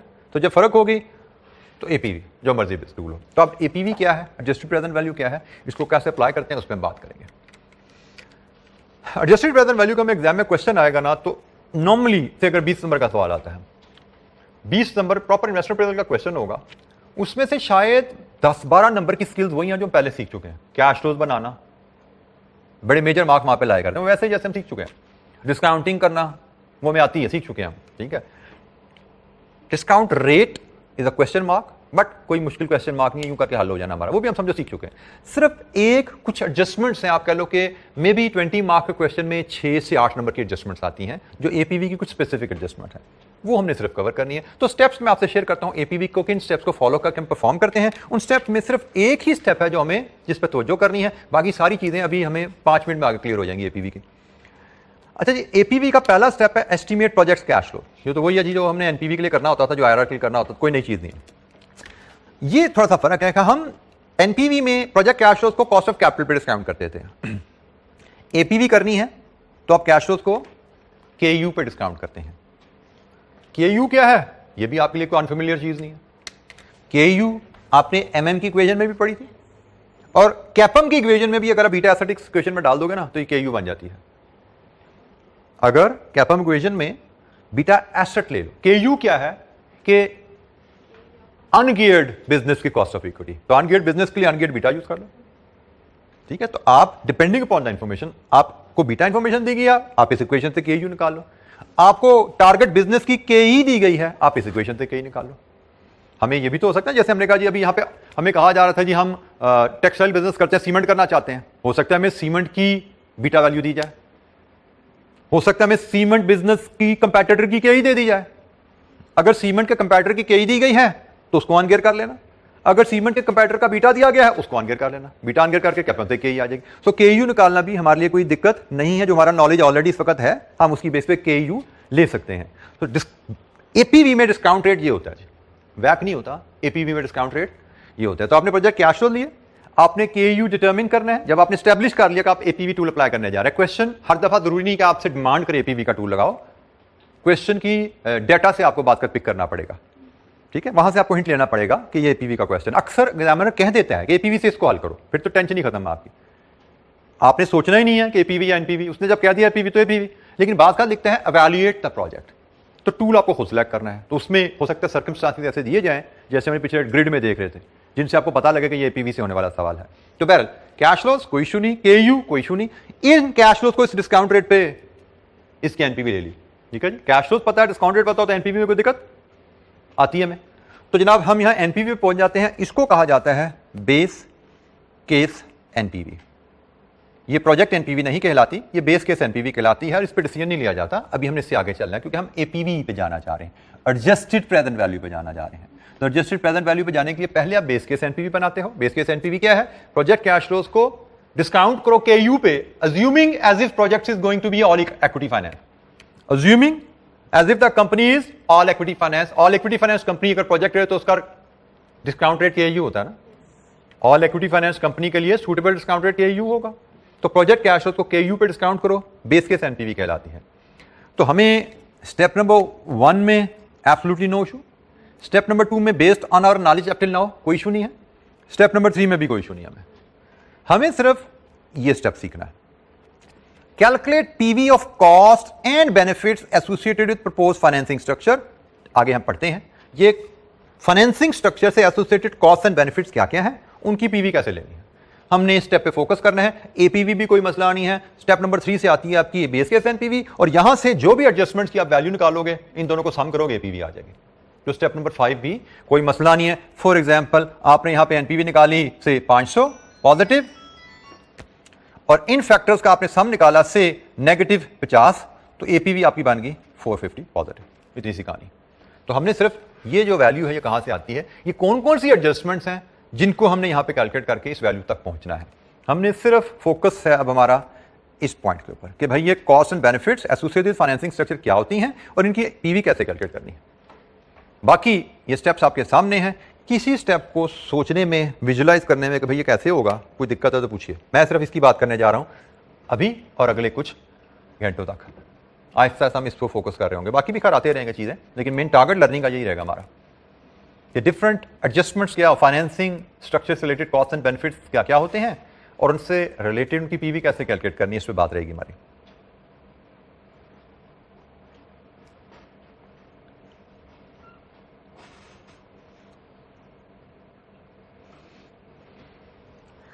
अच्छा, मैं यहां पे एक पॉइंट थोड़ा और ऐड करना चाहूंगा। जब यहां पे हम कह रहे हैं ना फाइनेंसिंग स्ट्रक्चर बदल रहा हो, इसके अलावा अक्सर एक और पॉइंट भी एग्जामिनर एपीवी के लिए यूज करता है। New project is financed using a complex financing structure. या तो गेयरिंग बदल रही है नए प्रोजेक्ट की फाइनेंसिंग से, या नए प्रोजेक्ट की फाइनेंसिंग का मेथड बड़ा कॉम्प्लेक्स है थोड़ा, तो फाइनेंशियल इंजीनियरिंग को साइंस लड़ाई गई है उसमें, ठीक है, तो उसको भी हम एपीवी से हल करेंगे। कॉम्प्लेक्स फाइनेंसिंग स्ट्रक्चर की निशानियां क्या होंगी? For example,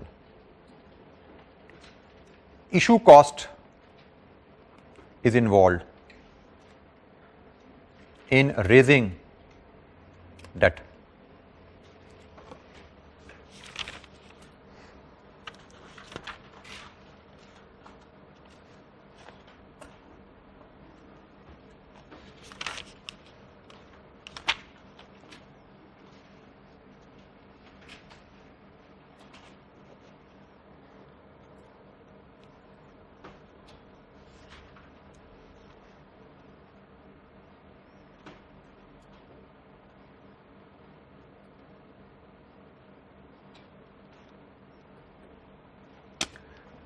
This is indication number 1 complex financial structure की। इंडिकेशन नंबर 2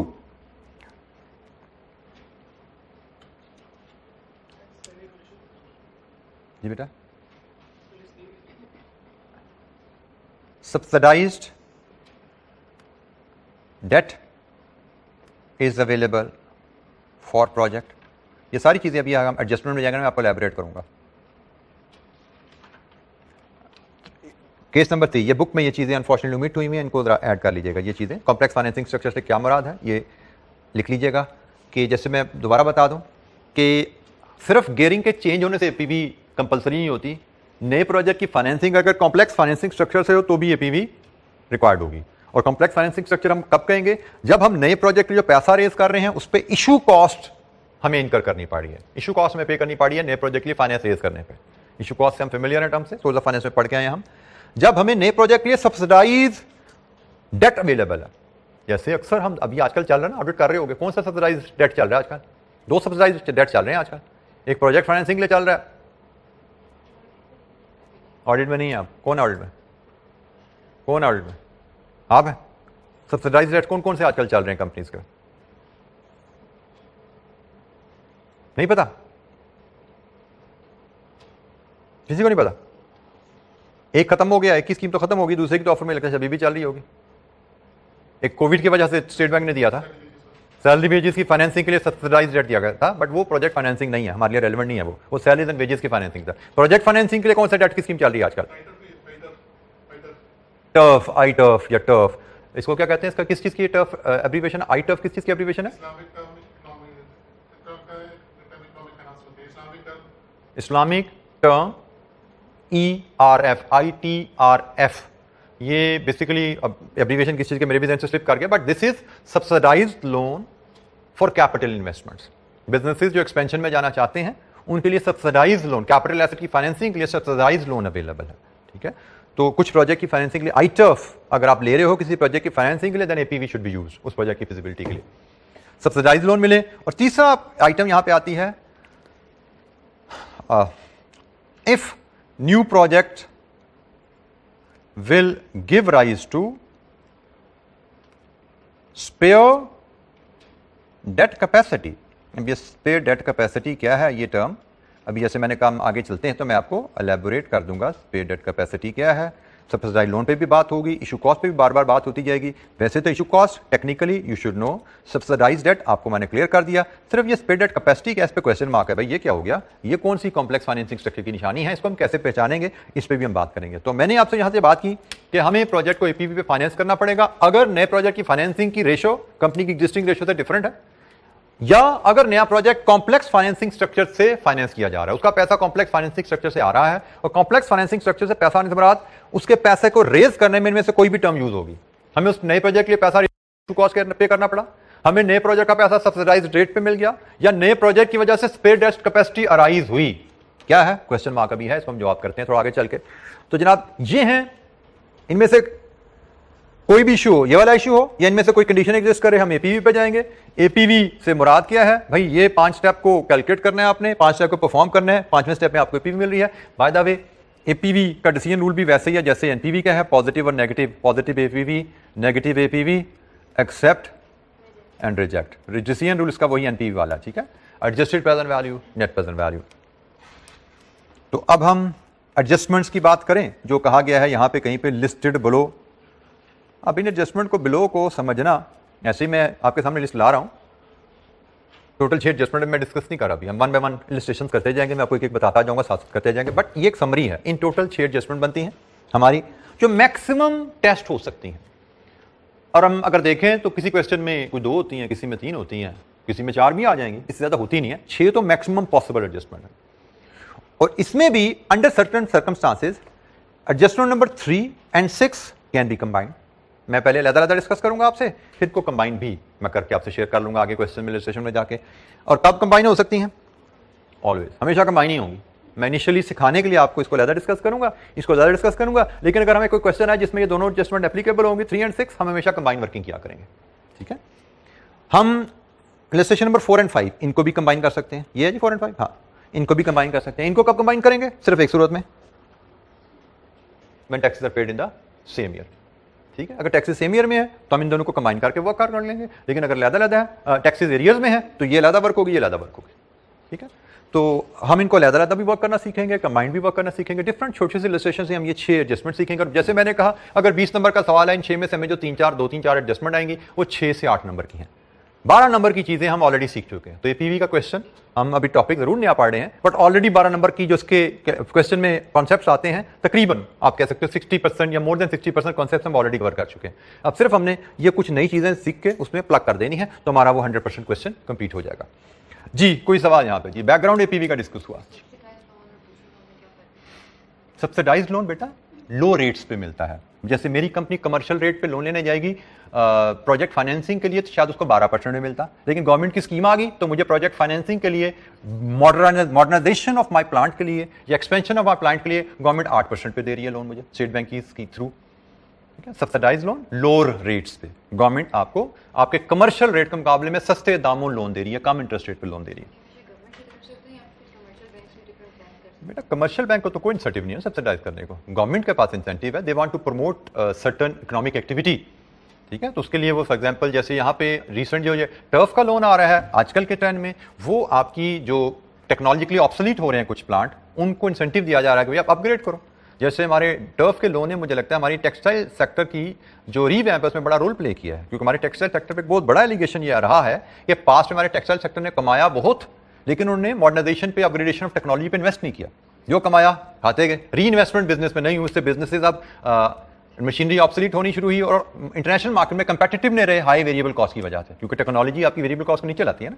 तो उनको इंसेंटिवाइज किया गया, भाई पैसे हमसे ले लो, मशीनरी अपग्रेड करो ताकि इंटरनेशनल मार्केट में कंपेटिटिव हो और आपकी एक्सपोर्ट्स बढ़े। ठीक है, तो ये इस तरह का इंसेंटिव है, ये गवर्नमेंट ही देगी, कमर्शियल बैंक क्यों देगा?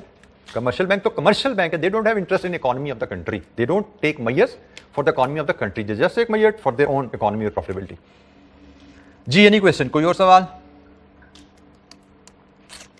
अच्छा जी, ये अब लिस्ट ऑफ इलस्ट्रेशन हैं जिन पे हमने ग्रेजुअली ये इलस्ट्रेशन 6 की 6 जो एडजस्टमेंट है वो सीखते हम एग्जामिनर क्वेश्चन 1 या 2 देखेंगे जिन पे ये सारी एडजस्टमेंट अप्लाई होंगे। अव्वल वैसे तो ये एडजस्टमेंट्स जो हैं इन इलस्ट्रेशन में कंप्रीहेंसिवली कवर होने वाली है, वही बेसिक छोटी छोटी वर्किंग है जो आपके एक एग्जाम क्वेश्चन का कंपोनेंट बनती है। ठीक है, तो ऐसा नहीं कि हमने कोई क्वेश्चन 6 नहीं किया तो हमें एपीवी नहीं आती, हमने ये 6 इलस्ट्रेशन कर ली तो एपीवी हमारी तैयार है, क्योंकि एपीवी की एडजस्टमेंट्स हैं जो एग्जाम में एडिशनल आती हैं, वो एडजस्टमेंट हमारी इन इलस्ट्रेशन से इंशाअल्लाह सफिशिएंटली कवर होंगी। हम एक सवाल भी देख लेंगे पास पेपर का, बट यू विल फाइंड कि उसमें एपीवी रिलेटेड मैटर वही है जो हम इलस्ट्रेशन से कवर कर चुके हैं। तो we start with illustration number 43।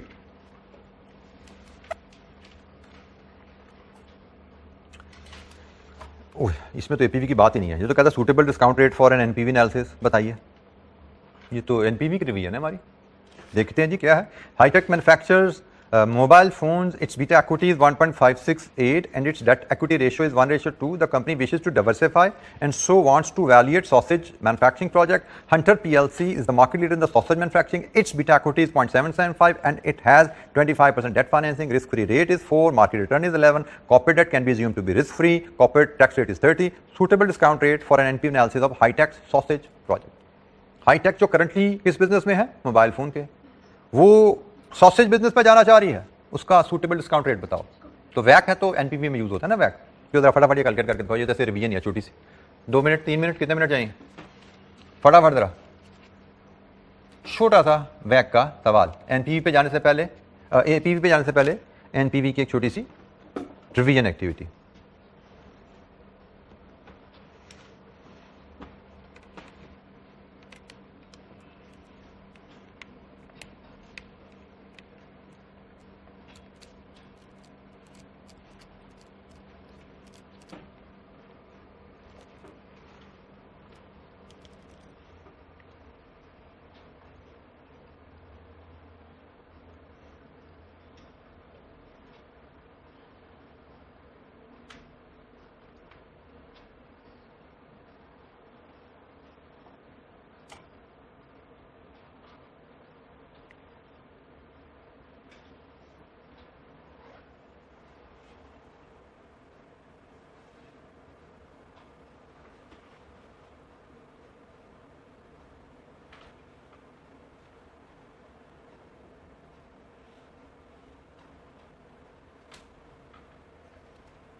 जी जनाब, क्या क्या पता लग गया अब तक? क्या क्या इन्फॉर्मेशन निकाल ली आपने इलस्ट्रेशन 43 में अब तक?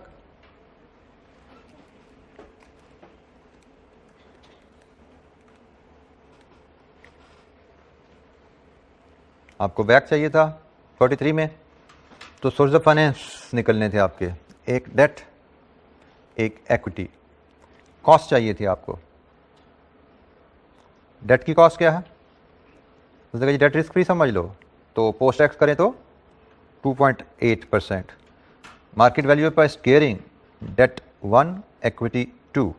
Cost of equity RF plus RM minus RF into बीटा। बीटा कहाँ से आएगा? वर्किंग से, जिसके कितने स्टेप हैं? स्टेप नंबर 1, बीटा एसेट चाहिए सॉसेज इंडस्ट्री का। कितना बीटा एसेट सॉसेज इंडस्ट्री का? सॉसेज इंडस्ट्री के लिए रिस्क एडजस्टेड वैक निकाल रहे हो ना, तो सॉसेज इंडस्ट्री का एसेट बीटा 0. ये बीटा एसेट है, ये बीटा इक्विटी है भाई। मैं बीटा एसेट पूछ रहा हूँ, वो तो गिवन है ना, बीटा इक्विटी तो गिवन है, वो मैंने क्यों पूछना था? Beta asset is 0.628। फिर स्टेप नंबर 2 में बीटा इक्विटी आप बनाओगे सॉसेज प्रोजेक्ट का फॉर हाईटेक। वो क्या जी? 0.848। इसको अब आपने यहां पे यूज करना है 0.848। तो के क्या आई?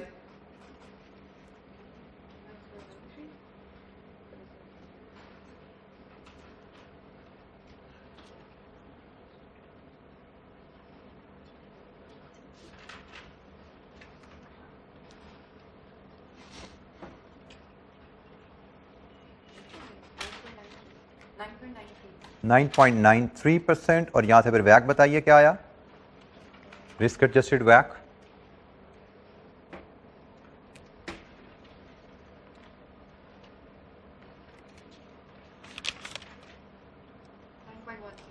9.19 लगता नहीं।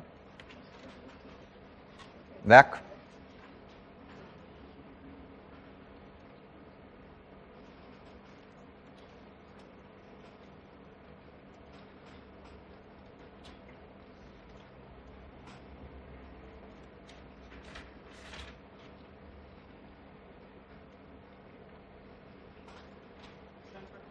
सेवन पॉइंट 7.56 वेरीफाई कीजिए। 7.56%। अब ये मुझे क्यों नहीं लग रहा था? मुझे कुछ थोड़ा, बेटा आपने मुझे बोला तो मुझे दिखने में लग रहा था ये मुनासिब नहीं जो फिगर आप बोले, मैंने कैलकुलेट थोड़ी किया हुआ था, बट मुझे नजर आ रहा है कि 9.93 और 2.8 की एवरेज 9.19 नहीं हो सकता।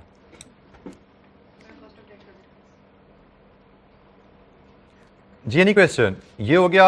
अगर हाईटेक कंपनी सॉसेज प्रोजेक्ट में जाना चाहे तो रिस्क एडजस्टेड वैक। इलस्ट्रेशन नंबर 44, इलस्ट्रेशन नंबर 44 क्या कहता है जी? If hightech was going to valuate, यही कंपनी अगर going to valuate its sausage project with an APV analysis, calculate the discount rate it should use to find the base case NPV. अगर hightech ने APV लगाना हो तो base case NPV का discount rate क्या होगा?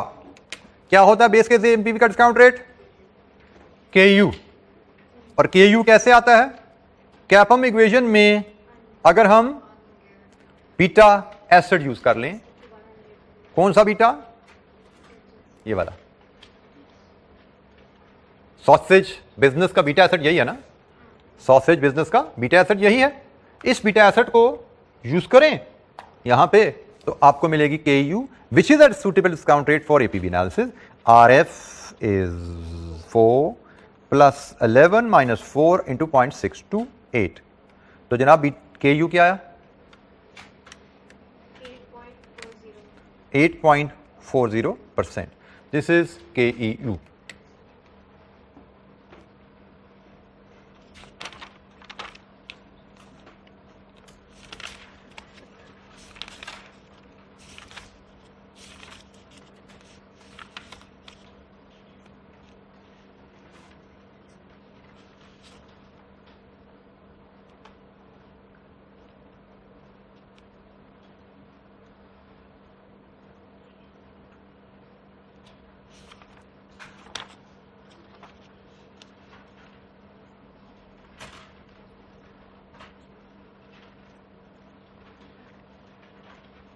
जी any question? कोई सवाल?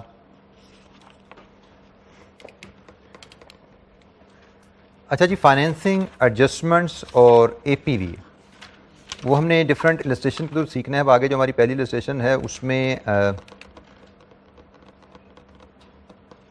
हमें एपीवी ही कैलकुलेट करने को कहा गया है।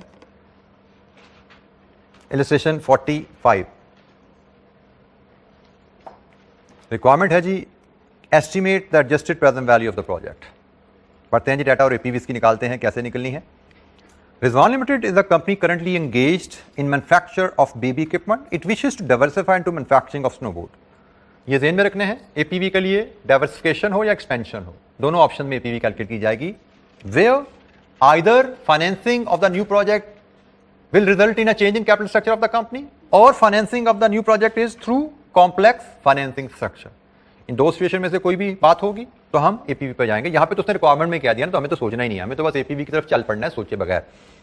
Investment details, company's equity beta, company जिसका बिजनेस बेबी इक्विपमेंट है उसका इक्विटी बीटा 1.27 है and current debt to equity ratio is 25:75। However the company's gearing ratio will change as a result of new project.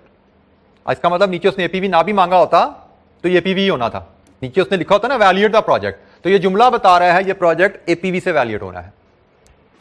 Firms involved in snowboard manufacture have an average equity beta of 1.19 and an average debt to equity ratio of 30:70।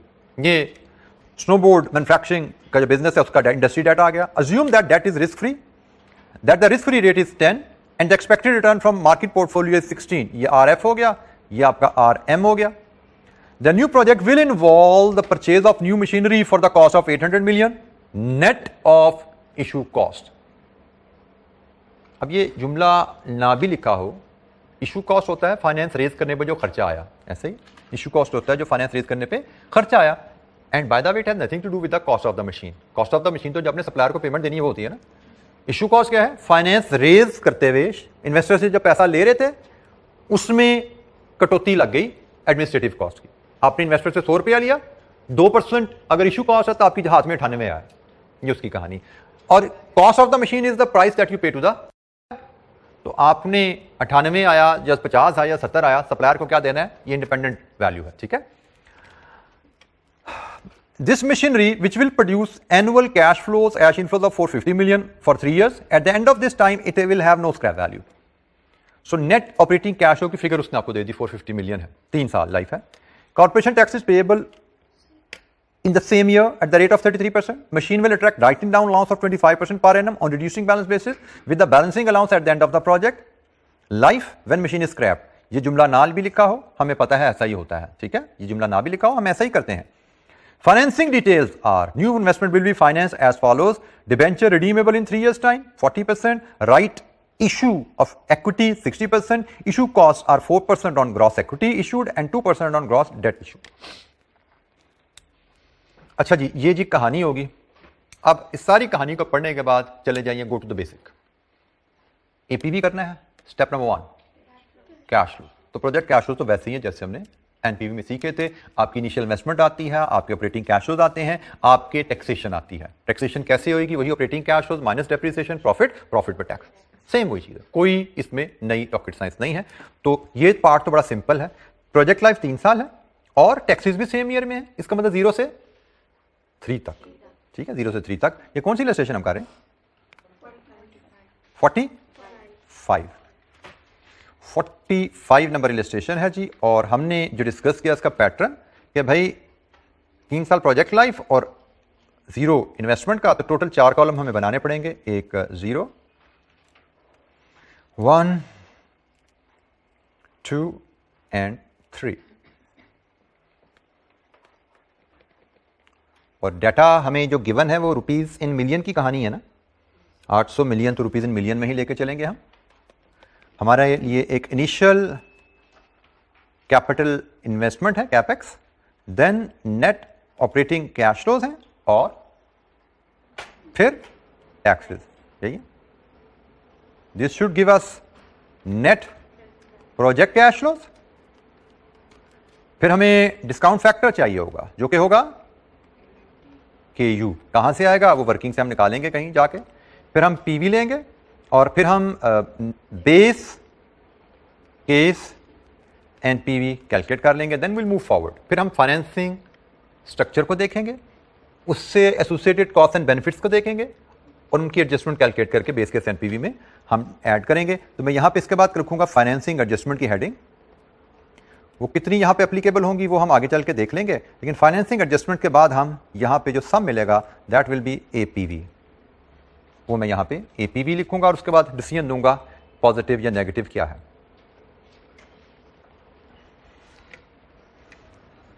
अच्छा जी, starting with initial capex 0 में उसने कहा जी machinery की cost 800 million है और अगर machinery लेंगे तो 3 साल कितनी सेविंग आने वाली है 450। ये नेट ऑपरेटिंग कैश फ्लो की फिगर रेडीली अवेलेबल है। आपको टैक्सेस वर्किंग 1 आपको टैक्सेस के लिए बनानी पड़ेगी, ये वर्किंग 2 होगी केयू के लिए आपकी भाई। तो हम टैक्सेस की वर्किंग बनाएंगे। टैक्सेस कैसे कैलकुलेट किए जाते हैं जी? Net operating cash flows minus tax depreciation taxable profits. Taxable profit पर टैक्स कैलकुलेट हो जाएगा जैसे हमने सीखा था। हमने एनपीवी करते हुए तो मैं वर्किंग 1 पहले लेता हूं। 3 साल प्रोजेक्ट लाइफ है तो 3 साल के प्रॉफिट्स हम कैलकुलेट करेंगे 1 2 and 3।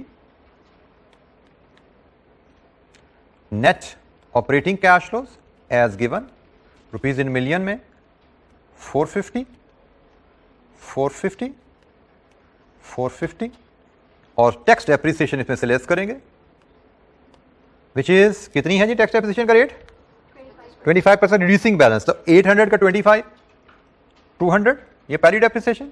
दूसरी डेप्रिसिएशन इसका 75 150। तीसरी डेप्रिसिएशन बैलेंसिंग है, रिड्यूसिंग बैलेंस डेप्रिसिएशन के हिसाब से 800 माइनस 350 450। मैं इसकी वर्किंग ना भी बनाऊं तो इस तरह का हम स्मार्टली कैलकुलेशन प्रेजेंट कर सकते हैं, लेकिन रिकमेंडेड है अगर साल ज़्यादा है रेजिडुअल वैल्यू है तो वर्किंग से इसको मैनेज कर लीजिए। ये तो बहुत सिंपल था ना, 3 साल थे, मैंने ऐसे भी प्रेजेंट कर दिया एग्जामिनर को, मुझे इस पर कोई इतराज़ नहीं है। ठीक है, हम देखते हैं कि आई कैप के सोल्यूशन में भी अक्सर छोटी जो वर्किंग होती है वो कैलकुलेशन के बगैर भी एग्जामिनर लिख देता है, तो we take guideline from there. ठीक है, तो हमने यहाँ पे लिख दिया। अब आप यहाँ पे लेते हैं जी टैक्सेबल प्रॉफिट कितना है, ओह 450 माइनस 200 250 300 एंड 0 और इस पे आप कैलकुलेट कर लेते हैं टैक्स किस रेट पे 33%। तो बोलिए जी पहला हुआ 82.50 99 and then 0। Taxes are paid in the same year. लीजिए जी टैक्स की कैलकुलेशन आपके पास 3 साल का बिजनेस था, तीनों सालों की टैक्स की कैलकुलेशन आपके पास आ गई। Any question? 82.5 और 99 taxes are paid in the same year. 2 ही साल के टैक्सेस हैं, एक 82.5 है और एक 99 है, ये 0 है। लीजिए जी नेट ऑपरेटिंग कैश फ्लो 0 में 800, 1 में कितना है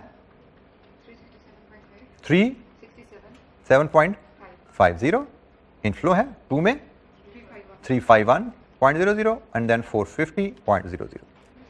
ऑपरेटिंग कैश फ्लोज नहायत सिंपल यहां पे रखे गए हैं क्योंकि हम फोकस करना चाह रहे हैं एडजस्टमेंट पे, इस पे कोई जोर नहीं लगाया गया। केयू टारगेट बिजनेस का बीटा एसेट। टारगेट बिजनेस कौन सा है जी यहां पे स्नोबोर्ड। स्नोबोर्ड बिजनेस का बीटा इक्विटी हमें अवेलेबल है 1.19 एंड गियरिंग 30-70। तो स्नोबोर्ड बिजनेस के बीटा इक्विटी को अनगियर करना पड़ेगा। मैं वर्किंग 1 में जाता हूं, वर्किंग 2 में जाता हूं सॉरी, और वर्किंग 2 में मुझे देखना है मेरी केयू आएगी कहां से, RF plus RM minus RF into beta asset से। आरएफ इज रेडीली अवेलेबल कितना, आरएफ इज 10% और आरएम इज 16। बीटा एसेट के लिए मैं वर्किंग 2.1 बनाता हूं और उसके लिए मैं बीटा एसेट लाऊंगा beta equity E over E plus D into 1 minus D. मुझे स्नोबोर्ड का बीटा इक्विटी को अनगियर करना है। कितना है स्नोबोर्ड का beta equity 1.19 with a gearing of 30-70। 70 equity है, 30 डेट है, ऐसे ही है। 33% टैक्स रेट। लीजिए बताइए यहां से एसेट बीटा क्या आता है, स्नोबोर्ड बिजनेस का एसेट बीटा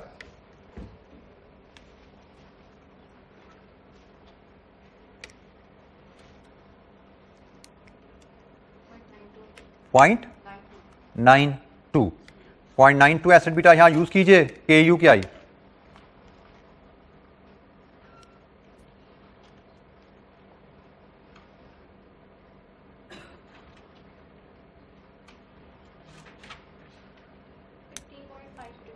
$15.52. 52, मैं इसको राउंड ऑफ कर लूंगा 16% पे, क्योंकि मैं टेबल यूज करना चाहता हूं, टेबल में फुल फिगर्स आती हैं, मैं इसको आसानी से कन्वीनियंटली राउंड ऑफ करूंगा और इस पे अब मैं बेस केस एनपीवी कैलकुलेट करूंगा। मेरा केयू 16%, जी any disagreement? KU round off करके 16%, और लीजिए यहां पे हम 16% फीड करेंगे और बेस केस एनपीवी कैलकुलेट करते हैं। जी डिस्काउंट फैक्टर लाइए, पीवी लाइए और बेस केस एनपीवी बताइए क्या आ रही है। बेस केस एनपीवी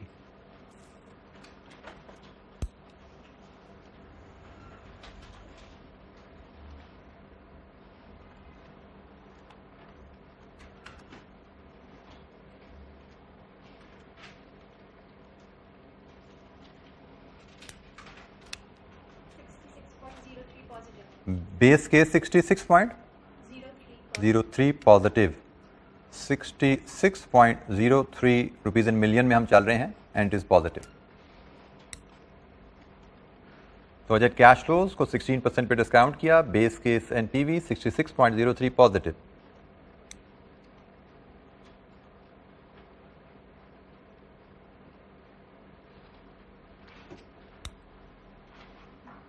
अच्छा, अब यहां तक आपने जो चीज नोट की ना कि हमने बेस केस एनपीवी तक पहुंच गए, लेकिन हमने ये नहीं कंसीडर किया प्रोजेक्ट फाइनेंस कैसे होने जा रहा है। बेस केस एनपीवी के बाद बात शुरू होती है कि प्रोजेक्ट असल में फाइनेंस होना कैसे है, क्योंकि बेस केस एनपीवी हमने इस अजम्पशन के तहत निकाली है कि अगर प्रोजेक्ट ऑल इक्विटी फाइनेंस्ड हो तो एनपीवी क्या है। इसके बाद हम जाते हैं असल में होने क्या जा रहा है, असल में होने क्या जा रहा है। इसके बाद हम फाइनेंसिंग स्ट्रक्चर को स्टडी करते हैं और फाइनेंसिंग स्ट्रक्चर से रिलेटेड कॉस्ट एंड बेनिफिट्स के आइटम्स आइडेंटिफाई करते हैं और एडजस्टमेंट वैल्यूज कैलकुलेट करते हैं, जो हमारा स्टेप नंबर 4 था। स्टेप नंबर 1 हमने कर लिया project cash flow, step number 2 हमने कर लिया केयू की डिटर्मिनेशन, स्टेप नंबर 3 हमने कर लिया base case NPV, step number 4 हमारा है कैपिटल स्ट्रक्चर को स्टडी करके cost and benefits associated with financing structure identify करना और उनकी पीवी कैलकुलेट करना, जिस पे हमने मेनली एपीवी के लिए काम करना है। और उसके बाद बेस केस एनपीवी में वो एडजस्टमेंट यहां पे वैल्यूज हम डालेंगे और सम करेंगे इस कॉलम का, तो हमारा एपीवी कंप्लीट हो जाएगा। अब ये एडजस्टमेंट की लिस्ट मैंने आपसे 6 आपकी शेयर की है, उन 6 में से इस सवाल में कितनी एप्लीकेबल है, कैपिटल स्ट्रक्चर की इसकी फाइनेंसिंग जो स्ट्रक्चर है उसको स्टडी करके वो एडजस्टमेंट आइडेंटिफाई करना और उनकी कॉस्ट बेनिफिट आइडेंटिफाई करके कैलकुलेट करना। ये कल से इंशाअल्लाह हम बात शुरू करेंगे। बेस केस एनपीवी तक आगे हैं, कल इंशाअल्लाह हम एपीवी की तमाम एडजस्टमेंट इलस्ट्रेशंस के थ्रू सीख के हो सकता है हम एग्जामिनर क्वेश्चन करके कल एपीवी को हम क्लोज कर रहे हैं। ठीक है, ये एडजस्टमेंट्स हैं उनको डिफरेंट इलस्ट्रेशन के थ्रू करके कल एपीवी शायद हमारी क्लोज हो रही हो। आज के लिए इतना ही, थैंक यू वेरी मच, अस्सलाम वालेकुम।